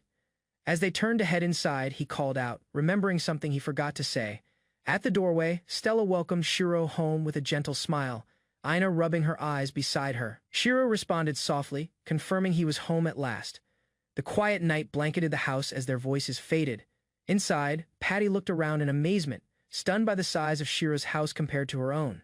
Curious, Shiro asked about fairy homes. Patty explained their elevated tree dwellings designed for safety from monsters. Before resting, Patty reminded Shiro of their mission. He assured her he hadn't forgotten, promising to help find her friend the next day. Her joyful celebration echoed into the night. Patty, bouncing with energy, explained that making mead was simple as long as she had honey. However, she quickly admitted honey was hard to come by. Her last attempt ended in chaos with a swarm of bees chasing her. Shiro pulled out a jar labeled Super Pure Honey. Patty's eyes widened in disbelief. The moment she tasted it, joy exploded on her face. Ecstatic, she declared that this honey could produce an even higher quality mead. Shiro smiled, glad he brought it. With the excitement settled, Shiro lay back on the sofa, exhausted from his travels. As moonlight filled the room, he finally rested in comfort. Aina stood beside the couch, watching Shiro mumble in his sleep before gently urging him to wake up. Blinking, he slowly opened his eyes to find her leaning over him, confused why she had come, stretching out. He realized she was delivering lunch from her mother. She smiled, then asked about the unfamiliar girl nearby. Without delay, Shiro introduced Patty, the energetic fairy who had been helping him lately. Aina's eyes lit up in surprise. Patty curiously asked who Aina was. Shiro replied that she worked part-time at his store. Before she could respond, he turned to Aina with a request of his own. When asked about a man with blue hair and eyes, Aina looked uncertain. After a pause, she admitted she didn't recognize anyone like that. Patty's disappointment showed immediately. Still, Shiro reassured her, reminding them it was a small town and asking around could lead to answers. Excited by the idea, Aina quickly volunteered to help with the search. Her enthusiasm lifted the group's spirits. Before heading out, they realized they needed to hide Patty, whose fairy appearance might attract unwanted attention. She prepared to leap looking for a solution. With determination in her eyes, Patty agreed. The plan was set and their search was about to begin. Hand in hand, they stepped into the street. Aina smiled brightly, Patty ready in her bag. The search began. Shiro wandered the market, holding up a drawing of a distinct necklace. He approached a familiar vendor, hoping for a lead. Undeterred, Shiro questioned more townspeople. A young couple studied the image, puzzled. Neither had seen the necklace before. He visited specialized shops next. A clerk examined the drawing carefully but shook his head, unable to recall anything. A more refined merchant insisted no such person had ever been to his store. Even a rugged bartender gave no answer. Shiro showed the sketch once again, but only received indifference. Holding the drawing tightly, Shiro exhaled. 27 people asked, 0 results. Not a single clue. Not even a rumor. Shiro reviewed the necklace photo again. Though the man claimed he was headed for Ninarich, doubt lingered. The design matched Boss's necklace, a rare and specific detail. Soon after, Karen appeared unexpectedly. Her arrival surprised both Shiro and his companion. Standing tall, Karen expressed concern. News of Shiro's latest journey with Azure Flash had reached her.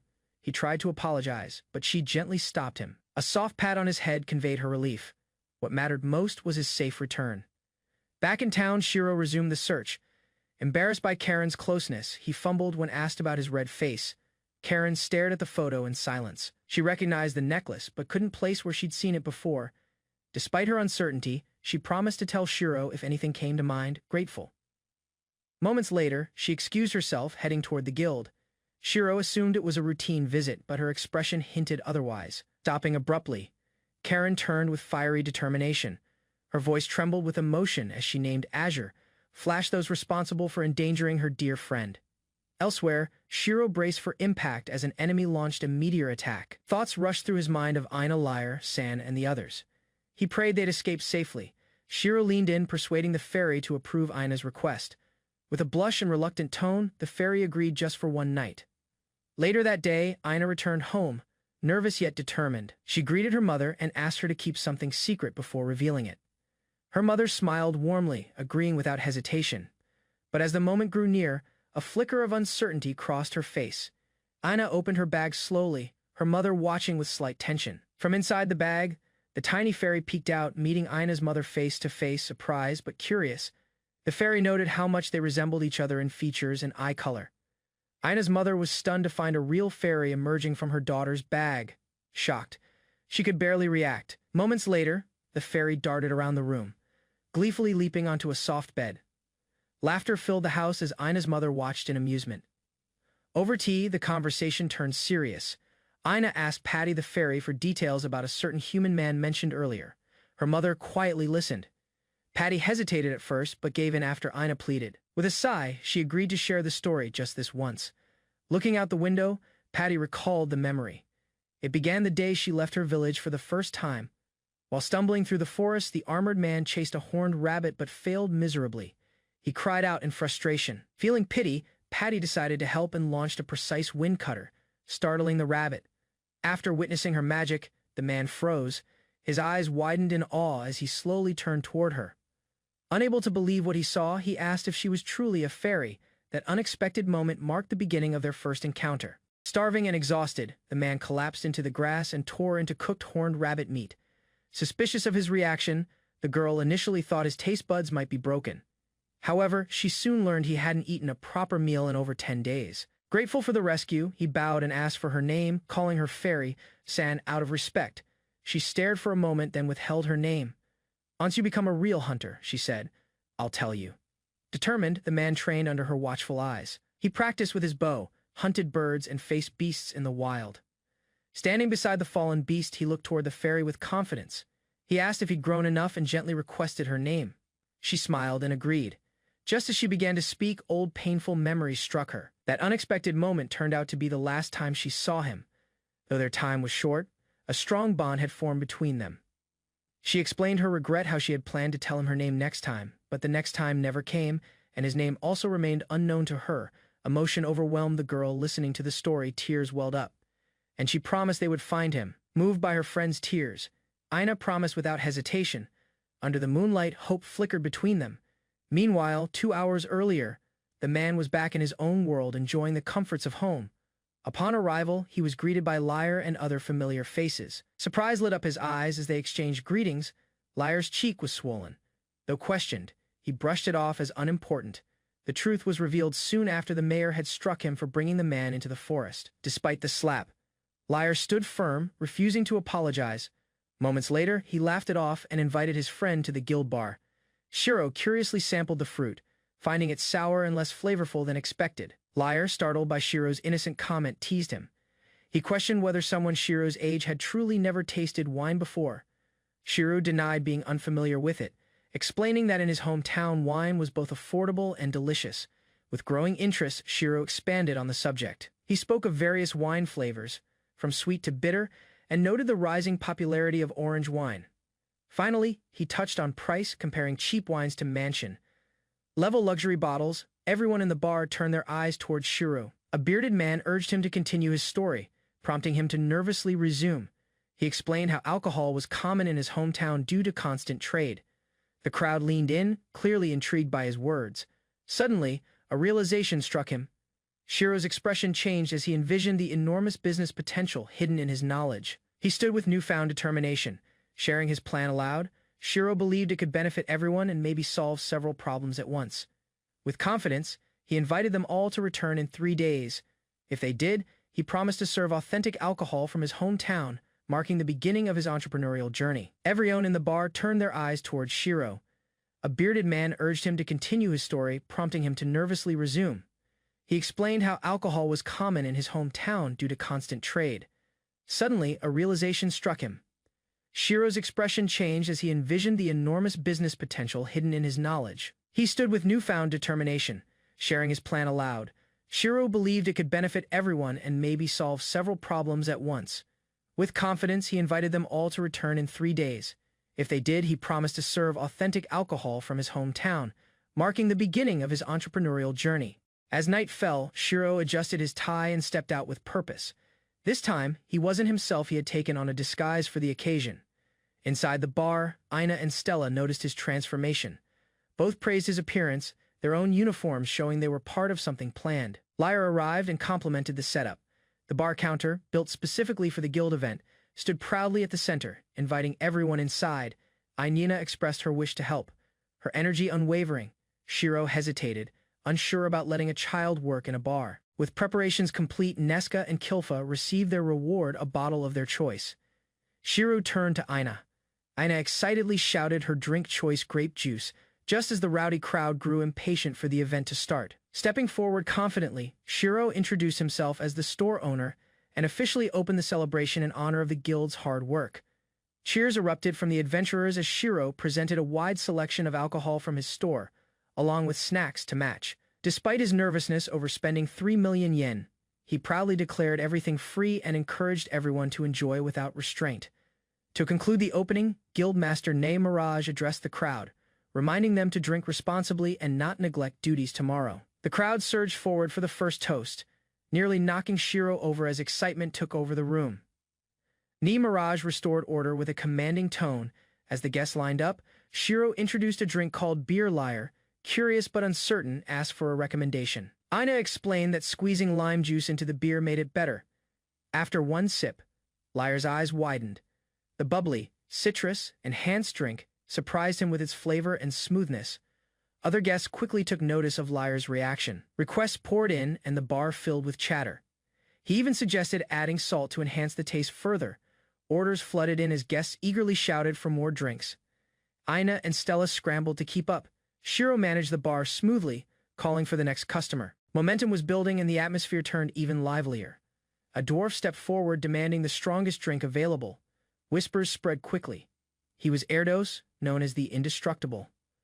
One of the famed 16 heroes. Without hesitation, Shiro offered a bottle of Spiritus, known for its intense strength. Its reputation alone made it a rare challenge, even for veterans. Erdos lifted the small cup and frowned. Shocked by the portion, he protested, declaring himself a seasoned dwarf over 200 years old. Spiritus's label revealed its strength, 96% alcohol. Shiro explained the tiny portion was for safety, not insult. But Erdos wasn't convinced. Warning about the drink's danger didn't help. Despite Shiro's efforts to de-escalate, Erdos's pride remained wounded by the perceived slight. Shouting erupted. Erdos slammed his hand on the counter and challenged Shiro to a fight, ready to settle the matter outside. Before things escalated, a man stepped in and introduced himself as Rolf Fas Michel, a priest of Florine. His calm demeanor stood in stark contrast. Rolf acknowledged Erdos's anger and attempted to mediate. Rolf revealed that priests could remove intoxication with a spell cure. His proposal caught Erdos's interest immediately. A backup plan was set. If Erdos passed out, cure would restore him. Shiro hesitantly accepted, and Erdos gave his approval. Dismissing the earlier warning, Erdos stood tall, claiming he'd never stumble. He boasted of past battles against dragons and demon lords. Images of countless enemies, golems, vampires, undead armies flashed through his mind.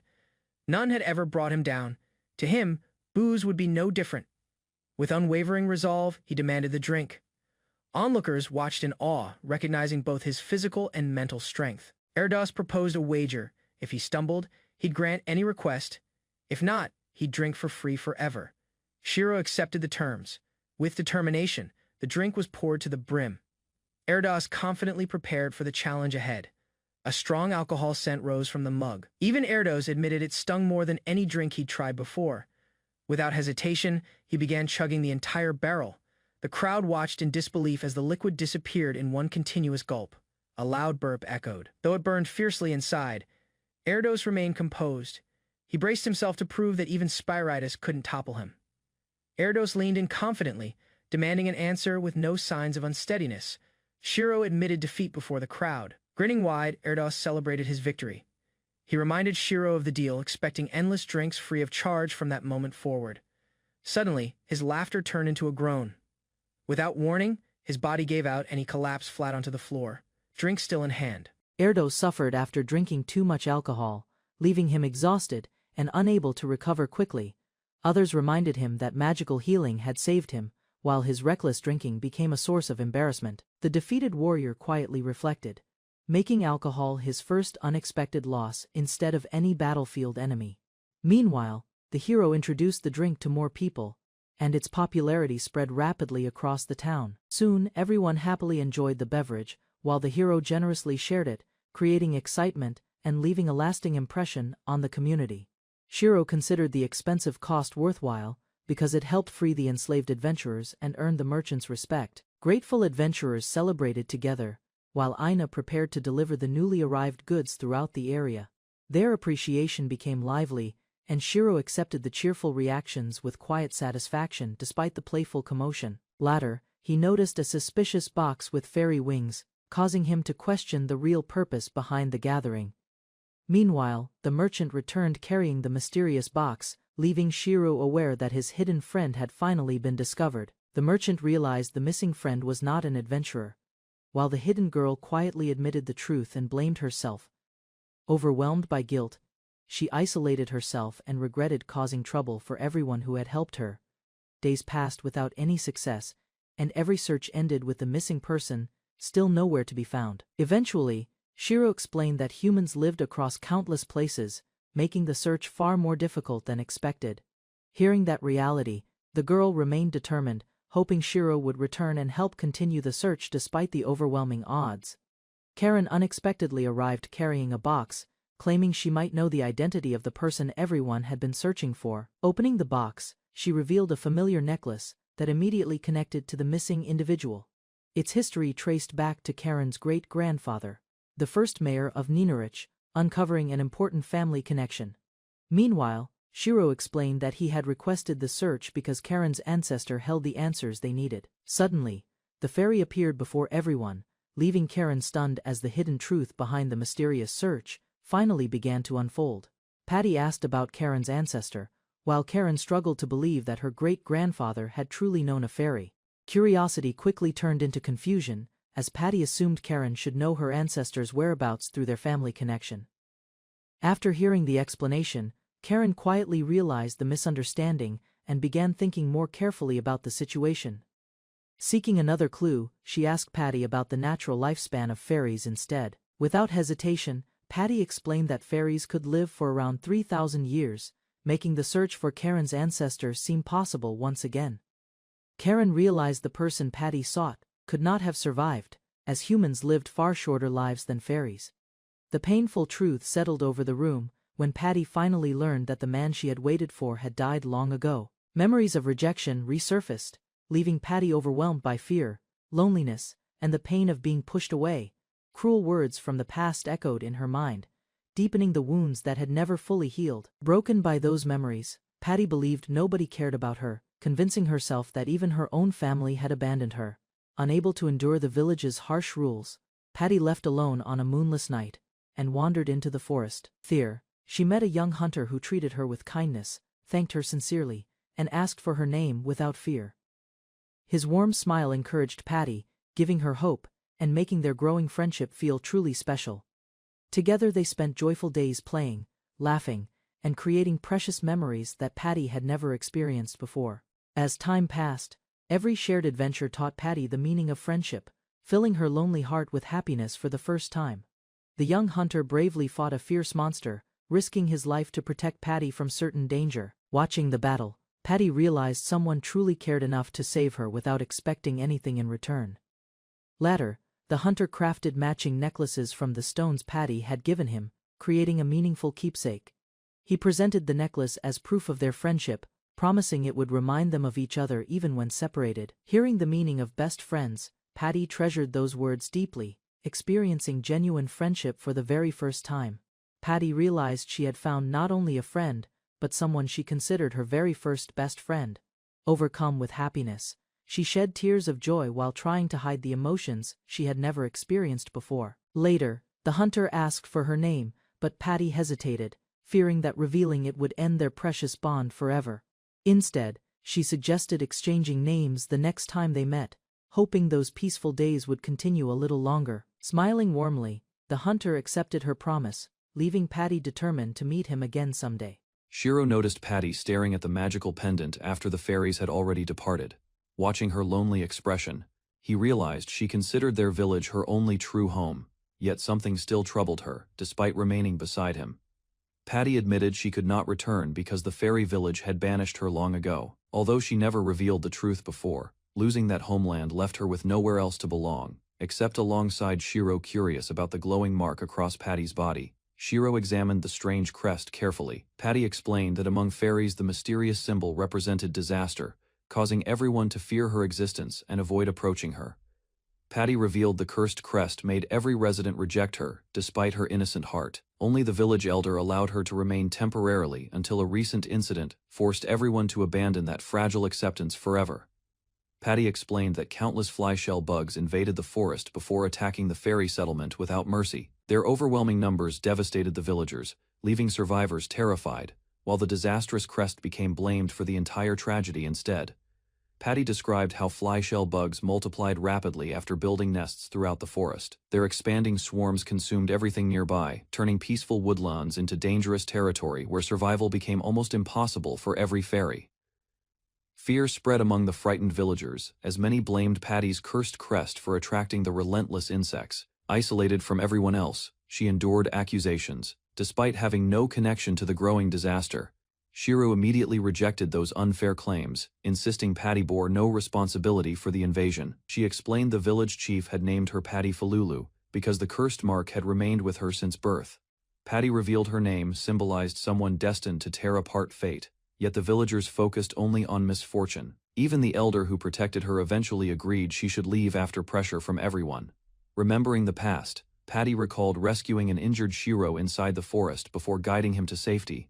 That unexpected encounter eventually connected their lives, giving Patty a trusted companion after losing acceptance from her own people. Anina broke into tears after hearing Patty's painful memories, while Patty accepted everything with quiet resolve. Despite losing her home and enduring rejection, she believed surviving until this moment had become the greatest blessing she could still cherish. Patty comforted Ina before Shiro listened carefully without interrupting her emotional story. Once every important detail became clear, he gathered his thoughts and prepared to discuss the future instead of dwelling on past suffering. Shiro asked whether Patty still wanted to rescue the remaining fairies, despite their cruel rejection and unfair accusations. Patty answered without hesitation because she still considered every fairy her family, regardless of their painful treatment toward her. Patty remembered the village chief who gave her name, while both her parents continued living inside the same settlement. Those precious memories remained stronger than resentment, encouraging her to protect everyone before another terrible disaster claimed more lives. After hearing Patty's sincere determination, Shiro immediately decided they would rescue every fairy together without abandoning anyone. His encouragement restored Patty's confidence, and the group prepared to return toward the endangered village with renewed hope and purpose. Patty looked at Shiro with surprise after hearing his promise to rescue every fairy, despite the dangerous situation ahead. Smiling with complete confidence, Shiro assured her he would never abandon those who still needed help and protection. Anina joined Patty in begging Shiro to save every remaining fairy trapped inside the forest before another disaster occurred. Accepting their request without hesitation, Shiro declared the decision settled and prepared everyone to leave. The group hurried toward the Adventurers Guild, hoping experienced adventurers would assist their rescue mission before the fly-shell swarm expanded further. Hearing Shiro mention the insects, several guild members recognized the threat and reacted with concern. After considering the danger, the guild receptionist refused Shiro's request because the operation exceeded normal expedition limits. She explained that confronting such a massive swarm required overwhelming manpower, making the proposed rescue nearly impossible for ordinary adventurers. The receptionist described the flyshell nest as a large-scale military threat, requiring at least half the guild's members to confront. Facing countless monsters alone would guarantee failure, forcing everyone to recognize the true scale of the approaching battle. The guild receptionist explained that gathering half the guild would require enormous expenses while weakening other important operations. Since many adventurers searched nearby ruins, sending everyone against the flyshell nest would create serious risks elsewhere. Understanding the difficult circumstances, Shiro accepted the explanation without arguing and prepared to leave the counter. The receptionist apologized because she could not approve such a dangerous mission, leaving Patty disappointed as hope began fading again.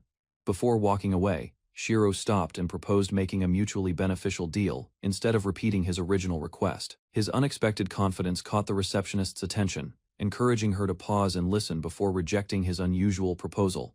Shiro activated his space storage skill, revealing a magical portal that surprised everyone inside the guild headquarters. After demonstrating its remarkable function, he explained that the extraordinary ability formed the foundation of the valuable offer he intended. Shiro promised to transport equipment and supplies whenever adventurers discovered valuable ruins using his unique ability. Supporting every expedition would save tremendous time, allowing more guild members to participate in eliminating the dangerous flyshell swarm. The receptionist admitted Shiro's proposal sounded attractive because it offered meaningful benefits for future guild operations. Even so, she remained uncertain and asked for additional proof before considering such an important agreement with complete confidence.